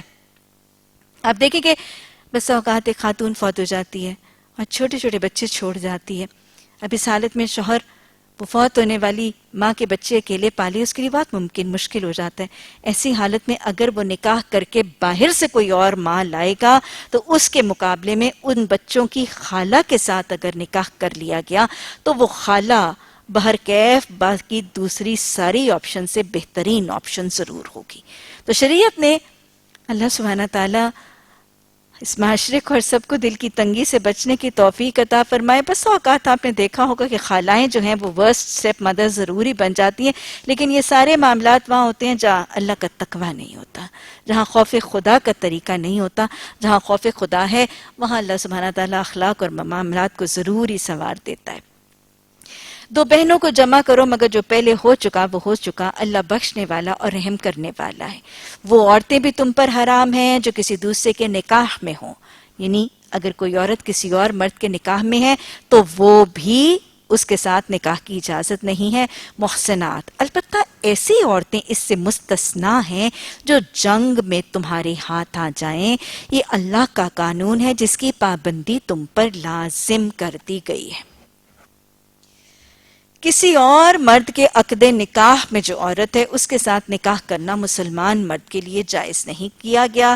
صرف ایک خاص حالت میں ایک عورت جب کسی اور مرد کے عقد نکاح میں ہے اس کے ساتھ نکاح اور اس کے ساتھ تعلق کی اجازت ایک مسلمان مرد کو دی جا رہی ہے. یہ کون سی عورت ہے؟ لونڈی. کیونکہ غلامی کے ساتھ شریعت کے احکامات کے مطابق غلامی کے ساتھ ہی نکاح کا عقد ٹوٹ جاتا ہے. اگر کوئی شخص غلام، اگر کوئی خاتون عورت غلام یا لونڈی بنا لی جاتی ہے تو اس کے سابقہ شوہر کے ساتھ غلامی کا طوق گلے میں ڈلتے ہی اس کے سابقہ شوہر کے ساتھ اس کا نکاح ٹوٹ جاتا ہے. اب وہ اپنے مالک کی ملکیت ہے اور اپنے شوہر کی ملکیت یا شوہر کی منکوحہ نہیں رہتی جب وہ لونڈی بن جاتی ہے. لونڈیوں کے حوالے سے شریعت نے دو قسم کے تصورات سکھائے. اگر لونڈی مسلمان ہے تو اس کے ساتھ نکاح کی اجازت ہے، اور اگر لونڈی مسلمان نہیں بھی ہے اور اگر وہ مرد اس کے ساتھ نکاح نہیں بھی کرنا چاہتا تو شریعت نے اس لونڈی کے ساتھ اس مرد کو، اس کے مالک، اس کے آقا کو تمتع کے حوالے سے جسمانی تعلق قائم کرنے کی اجازت دی ہے. اور یہ تمتع کا حکم although it no longer holds لیکن کیونکہ غلامی نہیں ہولڈ کرتی نا، اب تو سلیوری ابالش ہو چکی ہے، اب غلامی کا تصور نہیں ہے، کیونکہ غلاموں کی ڈیفینیشن پر پورے اترنے والے لوگ ہی نہیں ہیں. لیکن پھر بھی بسا اوقات ذہنوں کو یہ چیز جو ہے وہ مشتعل کرتی ہے اور بہت ہی فتنہ لوگوں کے ذہنوں میں آتا ہے کہ لونڈیوں کے ساتھ تمتع کا تصور اور اجازت کیوں. سب سے پہلے یہ سمجھ لیجئے کہ لونڈی غلام ہوتے کون ہیں، سلیو کسے کہا جاتا ہے اور غلامی کیسے ہے. شریعت میں آزاد انسانوں کو بیچنا منع ہے. حدیث کے الفاظ آتے ہیں، آپ صلی اللہ علیہ وسلم نے فرمایا قیامت کے دن اللہ دشمن ہوگا 3 لوگوں کا. قیامت کے دن اللہ دشمن ہوگا 3 لوگوں کا. پہلا، حدیث قدسی میں اللہ کن لوگوں کا دشمن ہوگا؟ پہلا وہ شخص کہ اللہ سبحانہ تعالیٰ فرماتے ہیں میں قیامت کے دن 3 لوگوں کا دشمن ہوگا. پہلا وہ شخص جس نے میرے نام پر عہد کیا اور اس کو توڑ دیا، یعنی اللہ کے نام پر قسم کھا کر، اللہ کو گواہ بنا کر کوئی وعدہ معاہدہ کیا، کوئی قسم کھا کر کوئی وعدہ معاہدہ کیا اور پھر اس کو توڑ دیا. دوسرا، آزاد شخص کو بیچ کر اس کی قیمت کھانے والا. آزاد شخص کو بیچ کر اس کی قیمت کھانے والا. تو لہٰذا یہ وہ لوگ ہیں جن کا دشمن اللہ سبحانہ تعالیٰ قیامت کے دن. اور تیسرا وہ شخص اس کے حوالے سے آپ نے فرمایا جو کسی مزدور سے مزدوری کرائے، وہ شخص جو کسی مزدور سے مزدوری کرائے اور کام پورا ہونے پر اس کی اجرت نہ دے، اللہ حقوق العباد کی کمی کو معاف نہیں کرے گا. اللہ دشمن بن جائے گا ایسے لوگوں کا جو حقوق العباد میں کمی کوتاہی کا ارتکاب کرتے ہیں. تو لہٰذا آزاد لوگوں کو بیچنا، خریدنا اور ان کی قیمتیں کھانا اور اپنی تجوریاں بھرنا یا اپنے محلوں کو ان لونڈیوں، خریدی ہوئی لونڈیوں سے بھر لینا، یہ تصور موجود نہیں ہے. اور نہ ہی یہ آج حرموں کے اندر اور محلوں کے اندر جو عورتیں خرید لی جاتی ہیں اور ان کو لونڈیوں کا تصور دے دیا جاتا ہے، یہ حرام ہے، یہ ناجائز ہے. اور حرم کو ایسی خریدی ہوئی عورتوں سے بھر کر عیش کا اڈا بنا لینا یہ شریعت کا طریقہ نہیں ہے. لونڈی غلام بنیادی طور پر کون ہے؟ شریعت صرف اور صرف لونڈی اور غلام بنانے کی اجازت ان قیدیوں کو دیتی ہے جو مسلمانوں سے میدان جنگ میں جنگ کرتے ہوئے پکڑے جائیں. مسلمانوں کے ساتھ اگر کافر اور مسلمانوں کے دشمن جنگ کر رہے ہیں، میدان جنگ میں دشمنوں کے جو مرد عورتیں دشمنوں کے میدان جنگ میں جنگ کرتے ہوئے پکڑے جائیں، صرف ان کو لونڈی اور غلام بنانے کی اجازت شریعت دیتی ہے. یہ بھی یاد رکھیے گا کہ اگر مسلمانوں کو فتح ہو جائے اور وہ فاتح بن کے اپنے مفتوح علاقے میں داخل ہوں تو اس مفتوح علاقے کے مردوں عورتوں کو بھی لونڈی غلام بنانے کی اجازت نہیں ہے. صرف وہ جو میدان جنگ میں مسلمانوں کے خلاف جنگ پر برسرے پیکار تھے، ان کو اگر پکڑا گیا تو ان کو لونڈی غلام بنانے کی اجازت ہے. اور آج اس قسم کے جنگوں کا تصور ہی نہیں ہے. آج اس انداز میں جنگیں ہو ہی نہیں رہی. تو لہٰذا آج غلامی کا تصور ختم ہو چکا ہے. آج سلیوری کا تصور ہی نہیں ہے. آج اس طرح نہ اسلامی ریاستیں جنگ کرتی ہیں، نہ ایسے میدان جنگ میں لوگ پکڑے جاتے ہیں، اور نہ ہی غلامی، نہ کوئی غلام بنتے ہیں، نہ لونڈیاں ہوتی ہیں. شریعت میں اس زمانے میں جب جنگیں اس انداز میں ہوتی تھیں تو عورتوں کو لونڈیاں اور مردوں کو غلام بنایا جاتا تھا. اور ان لونڈی غلاموں کو بھی آہستہ آہستہ شریعت نے one after the other slowly different reforms کے ذریعے، اللہ نے ایک دن صبح یہ نہیں کہہ دیا تھا اپنے غلاموں کو آزاد کر دو، نہیں. کیونکہ ظاہر معاشرے میں اتنے زیادہ غلام تھے، اگر ایک دم سے سارے آزاد ہو جاتے تو معاشرے میں بہت زیادہ کرائسس ہو جاتا. یہ بھانت بھانت کی بولیوں والے، بھانت بھانت کے دینوں والے سارے کے سارے آزاد ہو جاتے تو معاشرے کے اندر تو بہت بڑی کلیمٹی آ جاتی. تو ان کو ایک دن غلاموں کو آزاد کرنے کا حکم نہیں دیا گیا تھا. غلامی ایک دن نہیں مٹائی گئی تھی. آہستہ آہستہ over a period of time پچھلے غلاموں کو آزاد کر کے غلامی کو مٹا دیا گیا تھا. مثلا آپ دیکھیں گے بہت سے گناہوں کا کفارہ غلاموں کو آزاد کرنا، قسم توڑنا، روزہ ٹوٹ جانا، اس قسم کی چیزیں. میں بہت دفعہ گاہے بگاہے ہمیں کہتے ہیں نا، کسی نے قسم توڑنی ہے تو اس کا کفارہ کیا ہے، کسی نے روزے کا کفارہ دینا ہے تو اس کا کفارہ غلاموں کی آزادی کو بنا دیا گیا. اور ویسے بھی شریعت نے غلام کو آزاد کرنا بہت بڑا اجر و ثواب بنا دیا گیا. تو بس اس اجر کی امید میں اور بس اوقات اپنے کفاروں کی ادائیگی کے چکر میں آہستہ آہستہ اسلامی معاشرے سے غلام آزاد ہوتے رہے، اور پھر یوں آہستہ آہستہ غلامی ختم ہو گئی اور غلامی کا تصور مٹ گیا. اب نہ لونڈیاں ہیں نہ غلام ہیں. اس حکم کی نوعیت کو اگر آپ سمجھنا چاہتے ہیں تو اس بدگمانی کو کلیئر کرنے کے، لوگوں کے ذہنوں میں جو بدگمانی آتی کہ اس دور میں ارے اب نہیں ہے تو کیا فکر ہے، نہیں لیکن ہمیں اس دور کی بھی فکر ہے، کیونکہ لوگ شریعت کے احکامات کی تنقید کرتے ہوئے نظر آتے ہیں اور شریعت اور قرآن کی تعلیمات کے خلاف نعوذ باللہ کیچڑ اچھالتے ہوئے نظر آتے ہیں. تو ہمیں ان چیزوں کی حکمت کو سمجھنا ضروری ہے کہ یہ اجازت کیوں دی گئی، کیسے دی گئی، کیا حد تھی، کیا قیود تھی، کیا شرائط تھی. یہ لونڈیاں جو ایک اسلامی معاشرے میں قید کر کر مسلمانوں کے ہاتھوں، مسلمانوں کے فوج یا لشکر کے ہاتھ آتی تھی، یہ جوان عورتیں جب معاشرے میں آتی تھیں تو ان کے ساتھ کیا کیا گیا، ان کے ساتھ کیا کیا جاتا.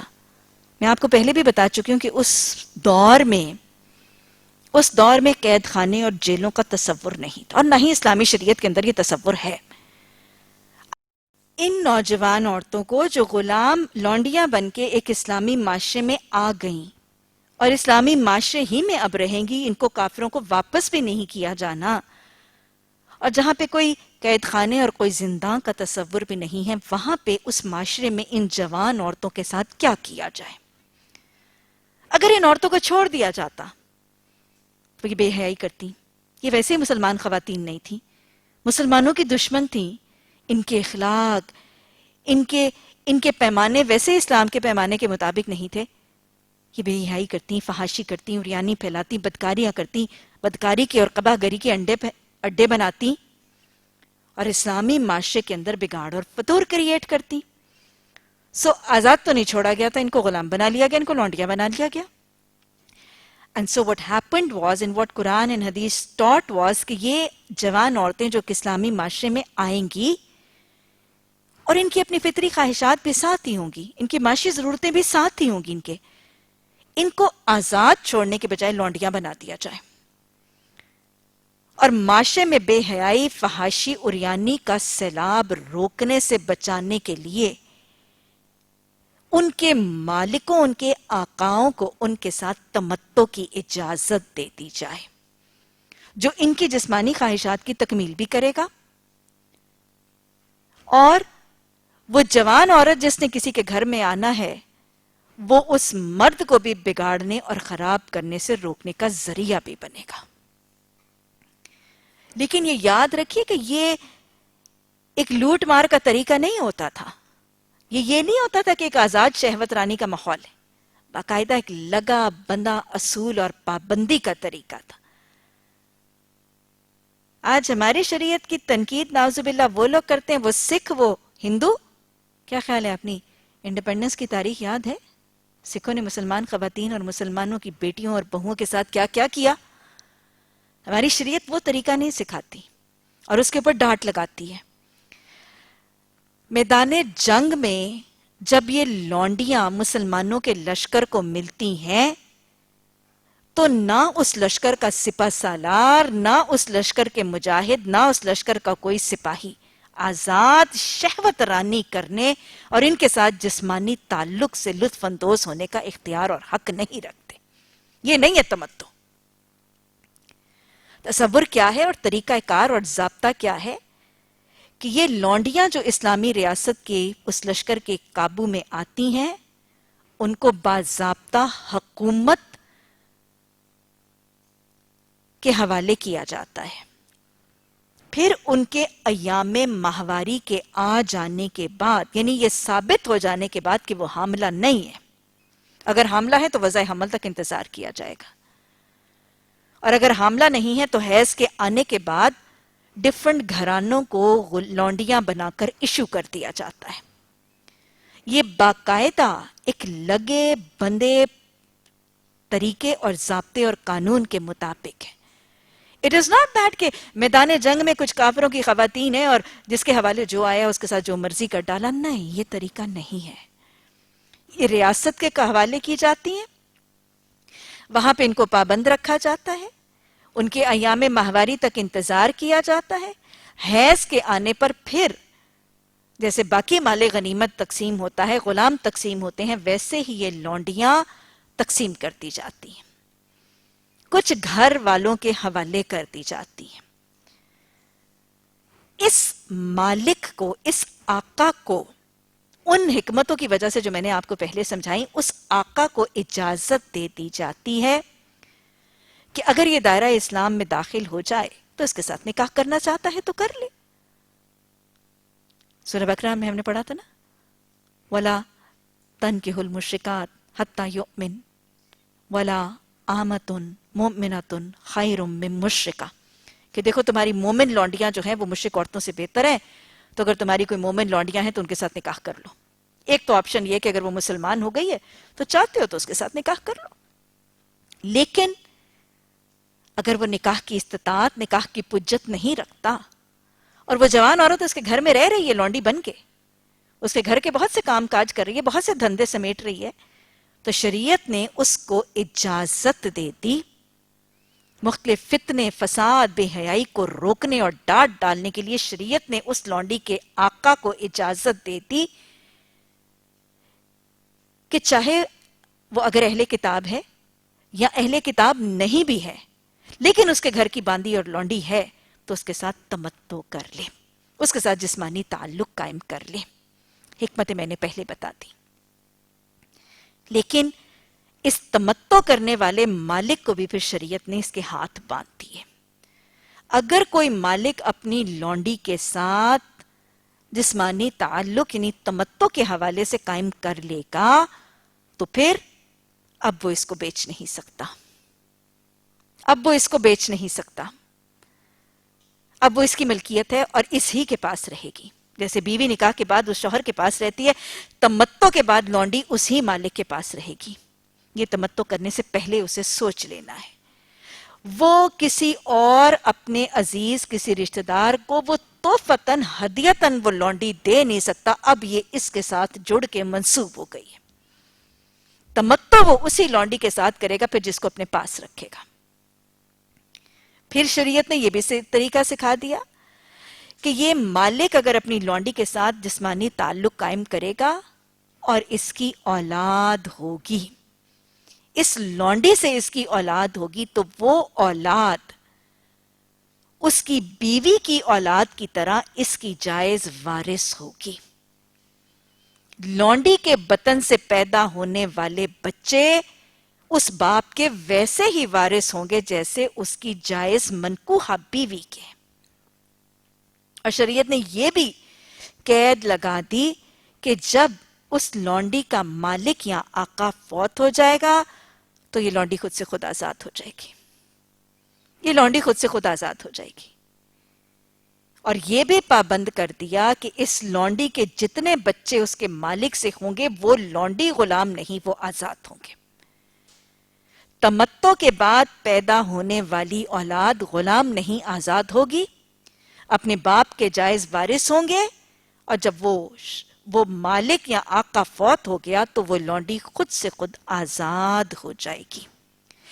ان پابندیوں اور ان ضوابط اور حدود کے اندر ان حکمتوں کی وجہ سے جو میں نے آپ کو پہلے وضع کیے، شریعت نے تمتع کی اجازت اس جوان لونڈی سے جو اس آقا کے گھر میں ہے، اس کے ہاتھ ضوابط اور قوابط اور حدود کے ساتھ باندھ کر اس کو تمتع کی اجازت دے دی۔ اللہ ہم قرآن پڑھنے والے الحمدللہ ثم الحمدللہ آمنا بہ کل من عند ربنا طریقہ میرا اور آپ سب کا ہے کہ ہم اللہ کے ہر ہی احکامات پر اس کی حکمت پر ایمان لانے والے، لیکن اللہ سبحانہ تعالیٰ ہمیں ان چیزوں کی حکمتیں ایسے سمجھا دے کہ اس کی تنقید کرنے والوں کی نفی ہم فراست سے کرنے والے بن جائیں۔ اللہ سبحانہ تعالیٰ نے کہا کہ وہ عورتیں جو میدان جنگ میں تمہارے ہاتھ آ گئیں، یہ اللہ کا قانون ہے جس کی پابندی تم پر لازم کر دی گئی۔ ان کے ماں سوا جتنی عورتیں ہیں انہیں اپنے اموال کے ذریعے حاصل کرنا تمہارے لیے حلال کر دیا گیا۔ خدا را اس کو مالوں کے ذریعے آزاد عورتوں کو خریدنے کا تصور مت اخذ کر لیجئے۔ یہ کیا ہے؟ یہ کون سے مال ہے؟ حق مہر کے مال۔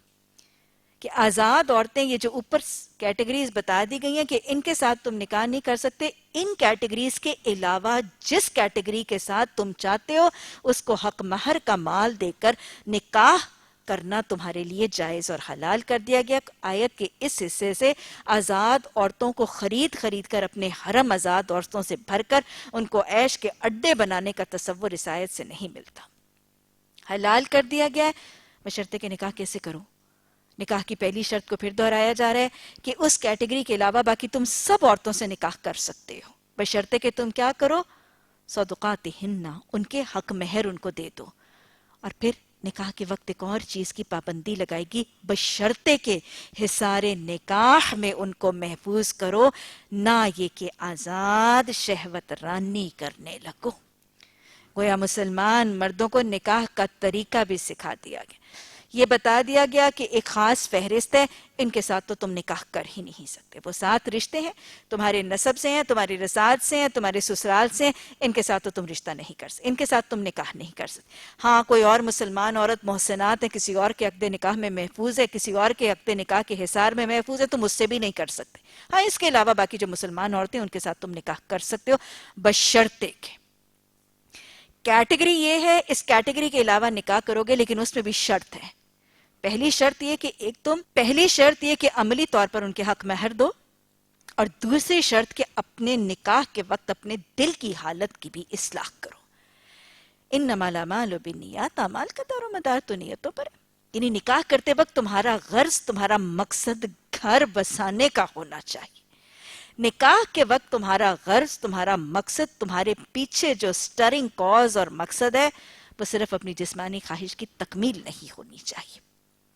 تم نکاح کرو گے کسی عورت سے، حق مہر دو گے، اور نکاح کرنے کے پیچھے غرض اور غایت یہ ہونی ہے کہ چلو نکاح کر لوں، مہینہ 2 مہینے رکھوں گا، جسمانی طور پر لطف اندوز ہوں گا، اس کے بعد طلاق دے دوں گا.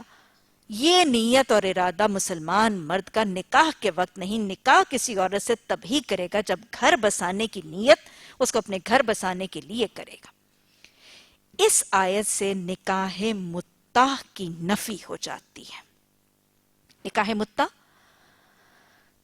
کچھ لوگوں کے نزدیک نکاح متع کا تصور موجود ہے، اور ہمارے یہاں ایک باقاعدہ فرقہ موجود ہے جو نکاح متع کو حلال اور جائز کہتے ہیں. اس کا کوئی تصور شریعت اور حدیث میں موجود نہیں ہے. اس آیت کے ذریعے نکاح متع کے تصور کی مکمل نفی موجود ہے. نکاح متع ایک اس قسم کا نکاح ہے کہ جب ایک مرد اور عورت نکاح کرتے وقت محض اس نیت سے نکاح کریں کہ وہ کچھ عارضی سا نکاح ہوگا، کچھ دنوں کے لیے، کچھ میعاد کے لیے ہوگا، اور اس کا مقصد گھر بسانا نہیں، صرف شہوت رانی کی خواہش کو پورا کرنا ہے.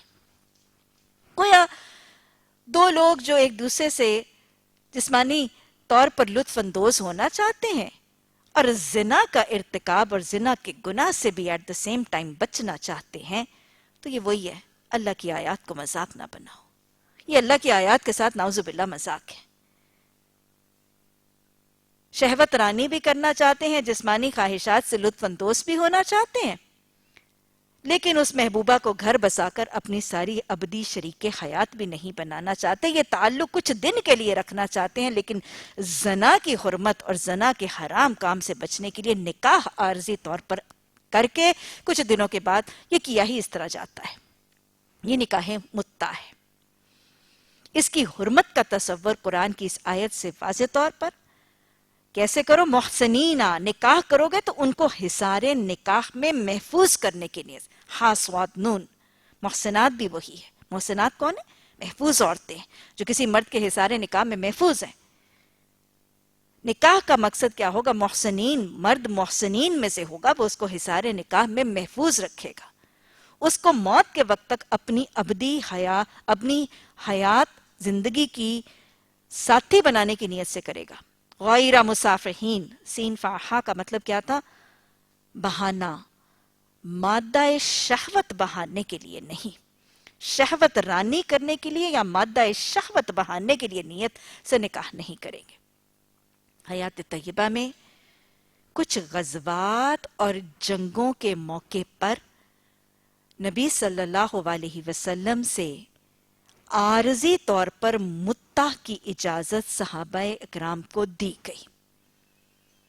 یہ اجازت ان حالات کے لیے عارضی تھی، سفر بہت طویل تھا، اجازت مانگی گئی، آپ نے اجازت مرحمت فرمائی، اور انہی کو جواز بنا کے نکاح متع کا تصور آج اختراع کیا جاتا ہے. حالانکہ جب قرآن کی واضح احکامات موجود ہوں تو پھر کوئی جواز اور لچک رہتی نہیں. طویل لمبے سفروں پر خاص حالات میں عارضی طور پر نکاح متع کی اجازت آپ صلی اللہ علیہ وسلم کی طرف سے چند عارضی حالات کے لیے دی گئی، اور پھر بعد میں اس کو واضح حدیث کے احکامات سے منسوخ بھی کر دیا گیا. تو لہٰذا ان عارضی اجازتوں جن کو بعد میں حدیث سے منسوخ بھی کیا گیا اور قرآن کی اس آیت سے واضح نفی بھی کر دی گئی، کوئی تصور اسلامی نظام کے اندر نکاح متع کا موجود نہیں ہے. اس کی واضح ممانعت موجود ہے.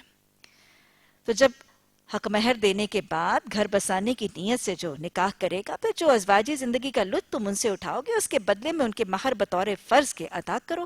البتہ مہر کی قرارداد ہو جانے کے بعد کہ معجل ہے، غیر معجل ہے، ابھی دینا ہے، معاف کرنا ہے، جو بھی ہے، مہر کی قرارداد ہو جانے کے بعد آپس کی رضامندی سے تمہارے درمیان اگر کوئی سمجھوتا ہو جائے تو اس میں کوئی حرج نہیں۔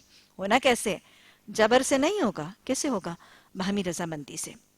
اللہ علیم اور دانا ہے۔ اور جو شخص تم میں سے اتنی مقترت نہیں رکھتا کہ وہ خاندان مسلم عورت سے نکاح کرے، تو اسے چاہیے کہ تمہاری ان لونڈیوں میں سے کسی کے ساتھ نکاح کر لے۔ لیکن نکاح کس سے ہوگا؟ مسلمان لونڈیوں کے ساتھ یا اہل کتاب کی لونڈیوں کے ساتھ، لیکن پریفریبلی مسلمان عورتیں۔ کیونکہ یہ یاد رکھیے گا کہ ایک آزاد عورت کے حقوق ایک لونڈی کے مقابلے میں زیادہ ہیں۔ ایک شخص آزاد عورت کو اس کے مطابق حق مہر نہیں دے سکتا، اس کے مطابق نان نفقہ نہیں دے سکتا، اس کے اخراجات نہیں برداشت کر سکتا، تو اس کو الٹرنیٹیو کہا جا رہا ہے کہ تم ایک آزاد عورت کے اخراجات اور اس کا نان نفقہ برداشت کرنے کی اگر پستی اور جیب نہیں رکھتے تو پھر کیا کرو؟ معاشرے میں مجرد نہ رہنا، اسلامی معاشرے میں مجرد ہونا، بے نکاح ہونے کو پسند نہیں کیا گیا، لونڈی تک کی جسمانی خواہش کو تمتع کے ذریعے پورا کر دیا گیا۔ ان اٹینڈڈ فزیکل ریکوائرمنٹس ہوں گی تو معاشرے کے اندر بگاڑ ہوگا۔ ایک سے زیادہ نکاح کی اجازت دے دی گئی، تمتع کی اجازت دے دی گئی، لونڈیوں سے نکاح کا طریقہ راغب کر دیا گیا، لیکن مجرد افراد کو معاشرے کے اندر رہنا یہ شریعت کا طریقہ نہیں ہے۔ آپ نے فرمایا آزاد عورت کے ساتھ نکاح نہیں کر سکتے، ظاہر ہے وہ ایک خاص نان نفقے کی ایک سسٹم آف لائف کی عادی ہے، تم اس کے اخراجات پورے نہیں کر سکتے تو پھر لونڈی کے ساتھ نکاح کر لو جو تمہارے قبضے میں ہو اور وہ مومنہ ہو۔ اللہ تمہارے ایمانوں کا حال خوب جانتا ہے، تم سب ایک ہی گروہ کے، یعنی مسلمان ہے وہ لونڈی، تم بھی مسلمان ہو، مسلمان لونڈی سے نکاح کر لو۔ لیکن جب اس لونڈی سے بھی نکاح کرو پھر کیا کرو؟ ان کے سرپرستوں کی اجازت سے کرو۔ اللہ اکبر! آج اسلامی ریپبلک آف پاکستان کے اندر یہ لا بنا دیا گیا ہے کہ آزاد عورت کے ولی کی اجازت نہیں ہے، اور کورٹ میرجز کو لیگلائز کر دیا گیا۔ اور میرا قرآن اور میری شریعت کیا سکھاتی ہے کہ اگر ایک لونڈی کے ساتھ بھی نکاح کرنا ہے تو بھی اس کے مالک اور اس کے آقا کی اجازت سے کرنا ہے۔ یہ یاد رکھیے گا کہ اگر کسی آقا نے کسی لونڈی کے ساتھ تمتع کر رکھا ہے تو ایسے تمتع کی جانے والی لونڈی سے البتہ نکاح نہیں ہو سکتا۔ بہرحال آپ نے فرمایا کہ جب لونڈی کے ساتھ نکاح کرو تو جو اس کا مالک ہے، جو اس کا سرپرست ہے، اس کی اجازت کے ساتھ، ولی کی رضامندی کے بغیر نکاح کا تصور نہ آزاد عورت کا ہے اور نہ ہی ایک لونڈی کا ہے۔ ان کے سرپرستوں کی اجازت سے ان کے ساتھ نکاح کر لو، معروف طریقے سے ان کے بھی مہر ادا کرو۔ لونڈیوں تک کو حق مہر دلوایا جا رہا ہے۔ یہاں پہ ہمارے معاشرے میں حق مہر دینے کا تصور ہی اٹھتا چلا جا رہا ہے۔ معروف طریقے سے ان کے مہر ادا کر دو تاکہ وہ حصار نکاح میں محفوظ رہیں۔ لونڈی کے ساتھ بھی نکاح متع کی نیت سے نہیں کیا جائے گا۔ کسی لونڈی کے ساتھ نکاح کیا جائے گا اس کے مالک کی مرضی سے حق مہر ادا کر کے گھر بسانے کی نیت سے کیا جائے گا۔ حصار نکاح میں محفوظ ہو کر رہیں، آزاد شہوت رانی نہ کرتی پھریں۔ آزاد عورتوں کو، شریف گھرانے کی عورتوں کو کہاں ذات شہوت رانی کی اجازت ہے؟ ایک اسلامی معاشرے میں لونڈیوں تک کو اجازت نہیں کسی قسم کی شہوت رانی کی، اور نہ ہی چوری چھپے آشنائیاں کرتی پھریں۔ قرآن کے الفاظ پڑھیں، وَلَا مُتَّخِذَاتِ أَخْدَانٍ۔ لا پڑھ رہی ہیں؟ لا، قرآن کا لا کیا ہوتا ہے؟ ڈونٹ۔ ڈونٹ ہے۔ کیسا ڈونٹ ہے؟ سود کے لیے کیا پڑھا تھا؟ جھوٹ کے لیے کیا پڑھا تھا؟ زنا کے لیے کیا پڑھا تھا؟ قتل کے لیے کیا تھا؟ شراب، جوا، قتل، زنا، چوری، ڈاکہ، سب کے لیے کیا تھا؟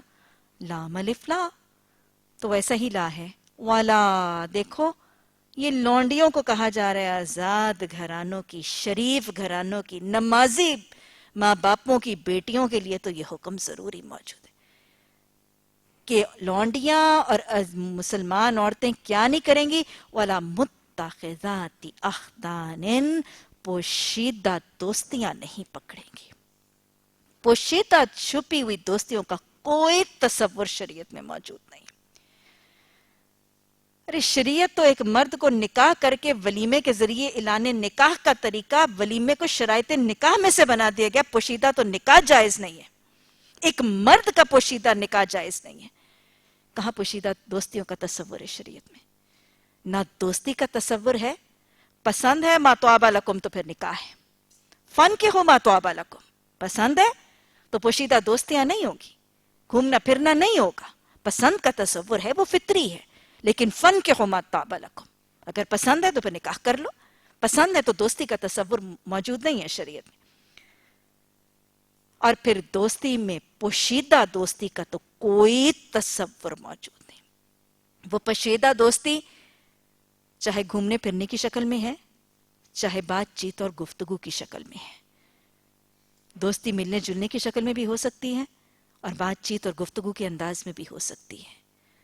وہ ملنا جلنا چاہے ڈیٹنگ ہے, چاہے فلرٹنگ ہے, چاہے لیونگ ٹوگیدر ہے, چاہے کیپس ہیں, چاہے داشتائیں ہیں, چاہے آشنائیاں ہیں, کسی شکل میں ملاقات کا تصور موجود نہیں ہے, اور نہ ہی بات چیت اور گفتگو کا تصور موجود ہے. بات چیت اور گفتگو تو ایک منگیتر کے ساتھ بھی, چونکہ وہ محرم نہیں ہے, اس کے ساتھ بھی تصور نہیں ہے. چھپی ہوئی دوستیوں کا تصور, وہ گفتگو چاہے ٹیلی فون پہ ہو رہی ہے, چاہے وہ میسیجنگ ہے, چاہے وہ انٹرنیٹ ہے, چاہے وہ فیس بک ہے, چاہے وہ چیٹنگ ہے, چاہے کسی بھی شکل میں ہے, چاہے خط و کتابت سے ہے. وَلَا لا ہے قرآن کا ہر قسم کی پوشیدہ دوستی, چاہے وہ میل ملاقات یا گفتگو ہے. اللہ سبحانہ تعالی ہمیں یہ احکامات بھی معاشرے میں پہنچانے کی توفیق عطا فرمائے. اور پھر جب وہ حصار نکاح میں محفوظ ہو جائیں اور اس کے بعد کسی بدچلنی کا ارتکاب کریں, تو ان پر اس سزا کی بنسبت آدھی سزا ہے جو محسنات کے لیے مقرر ہے. یاد رکھیے گا کہ اسلامی معاشرے کے اندر بہت ہی زیادہ عدل اور انصاف ہے. ایک اسلامی معاشرے کے اندر ایک خاتون جو آزاد تھی, آزاد خاتون کے پاس ایک بہت بڑا حصار ہے. اس کے ماں باپ ہیں, اس کے بھائی بہن ہیں, اس کا گھرانہ ہے, اس کے سسرال ہیں, اس کا شوہر ہے, اس کے اوپر کتنے چھت ہیں اور اس کو کتنی حفاظت کے پیمانے موجود ہیں. لیکن ایک لونڈی ہے, اس کا صرف حصار نکاح اگر وہ کسی مرد کے نکاح میں ہے یا اگر وہ کسی آقا کے تمتع میں ہے, تو اس کی حفاظت کا حصار صرف اس کا آقا ہے یا اس کا شوہر ہے. لونڈی کی حفاظت اکیری ہے, لیکن آزاد عورت ہر طرف سے محفوظ ہے. تو جب آزاد عورت اپنی حفاظت کے حصار توڑے گی تو اس کی سزا دوہری ہے. ایک لونڈی جب اپنی حفاظت کے حصار توڑے گی تو اس کی سزا اکیری ہے. یہ بڑی فطری سی بات ہے. جو جتنا بڑا بریچ کرتا ہے, جو جتنی بڑی بغاوت کرتا ہے, جو جتنی بڑی سرکشی کرتا ہے, اتنی بڑی سزا اٹھاتا ہے. عورت کو ہر طرف سے حفاظت, اس کا باپ بھی اس کی حفاظت کر رہا ہے, اس کا بھائی بھی اس کی حفاظت کر رہا ہے, اس کے ارد گرد اس کے گھر والے, اس کی برادری اس کی حفاظت پر, اس کی پس پشت بھی موجود ہے, اس کے سسرال بھی موجود ہے, اس کا ہسبینڈ بھی موجود ہے. لیکن ایک لونڈی, اس کے لیے صرف اس کا آقا یا اس کا شوہر ہے. تو گویا اس کی حفاظت اکیری, اس کی سزا آدھی. جس کی حفاظت کے پیمانے اللہ کی طرف سے زیادہ ہیں, وہ اتنوں سے بغاوت اور سرکشی کرتی ہے اور اتنوں کی حیا کا معاملہ چاک کرتی ہے, تو اس کی سزا زیادہ ہے. یہ سہولت تم میں سے بدچلنی کی مرتکب ہوں تو ان پر اس کی بنسبت سزا آتی ہے. یہ سہولت تم میں سے ان لوگوں کے لیے پیدا کی گئی ہے جن کو شادی نہ کرنے سے بندے تقوی کے ٹوٹ جانے کا اندیشہ ہو, لیکن اگر تم صبر کرو تو تمہارے لیے بہتر ہے, اور اللہ بخشنے والا اور رحم فرمانے والا ہے. اللہ سبحانہ تعالیٰ نے مسلمان مردوں اور عورتوں کو نکاح کی طرف مائل کیا. حدیث کے الفاظ بھی ہیں, آپ صلی اللہ علیہ وسلم نے فرمایا, نکاح میری سنت ہے, اور جو میری سنت سے منہ موڑے گا وہ ہم میں سے نہیں ہے, لیس منا. تو آپ نے نکاح کی ترویج حدیث, قرآن سب کے ذریعے نکاح کو پروموٹ کرنے کا طریقہ سکھایا. مجرد رہنے کو شریعت پسند نہیں کرتی, کیونکہ یہ فطری جذبات اور فطری معاملات کی نفی ہوگی تو معاشرے کے اندر فتنہ فساد اور بگاڑ ہوگا. شریعت نے اجازت دے دی یا محسنات کے ساتھ نکاح کر لو, محسنات نہیں ہیں, اتنا دے نہیں سکتے, ان کے خراجات برداشت نہیں کر سکتے, تو مسلمان لونڈیوں سے نکاح کر لو. اور پھر اللہ نے فرمایا کہ بہرحال اگر ایسا نہیں کر سکتے تو صبر کرو, اپنے آپ کو آپے میں رکھو, شریعت کی حدود میں رکھو. اور اس صبر کی معاونت کے لیے حدیث میں تاکید موجود ہے. آپ صلی اللہ علیہ وسلم نے فرمایا, جو شخص مجرد ہو تو شہوانی خواہشات کی ضبط کے لیے اسے چاہیے کہ کثرت سے روزے رکھے. شہوانی خواہشات کے ضبط کو آسان کرنے کے لیے اسے چاہیے کہ کثرت سے روزے رکھے، کیونکہ روزہ شہوت کے زور کو توڑ دیتا ہے. اللہ سبحانہ تعالی ہمیں یہ احکامات گہرائی سے، وسعت سے، پورے فہم اور فراست، تفکر اور تدبر سے سمجھنے والا بنا دے، اور اللہ پوری فراست اور روانی کے ساتھ اس کو معاشرے کے لوگوں تک پہنچانے کی توفیق عطا فرما دے. ربنا لا تزغ قلوبنا بعد إذ هديتنا وهب لنا من لدنك الرحمة إنك أنت الوهاب. سبحانك اللهم وبحمدك نشهد أن لا إله إلا أنت نستغفرك ونتوب إليك. سبحان ربك رب العزة عما يصفون وسلام على المرسلين والحمد لله رب العالمين. آمين ثم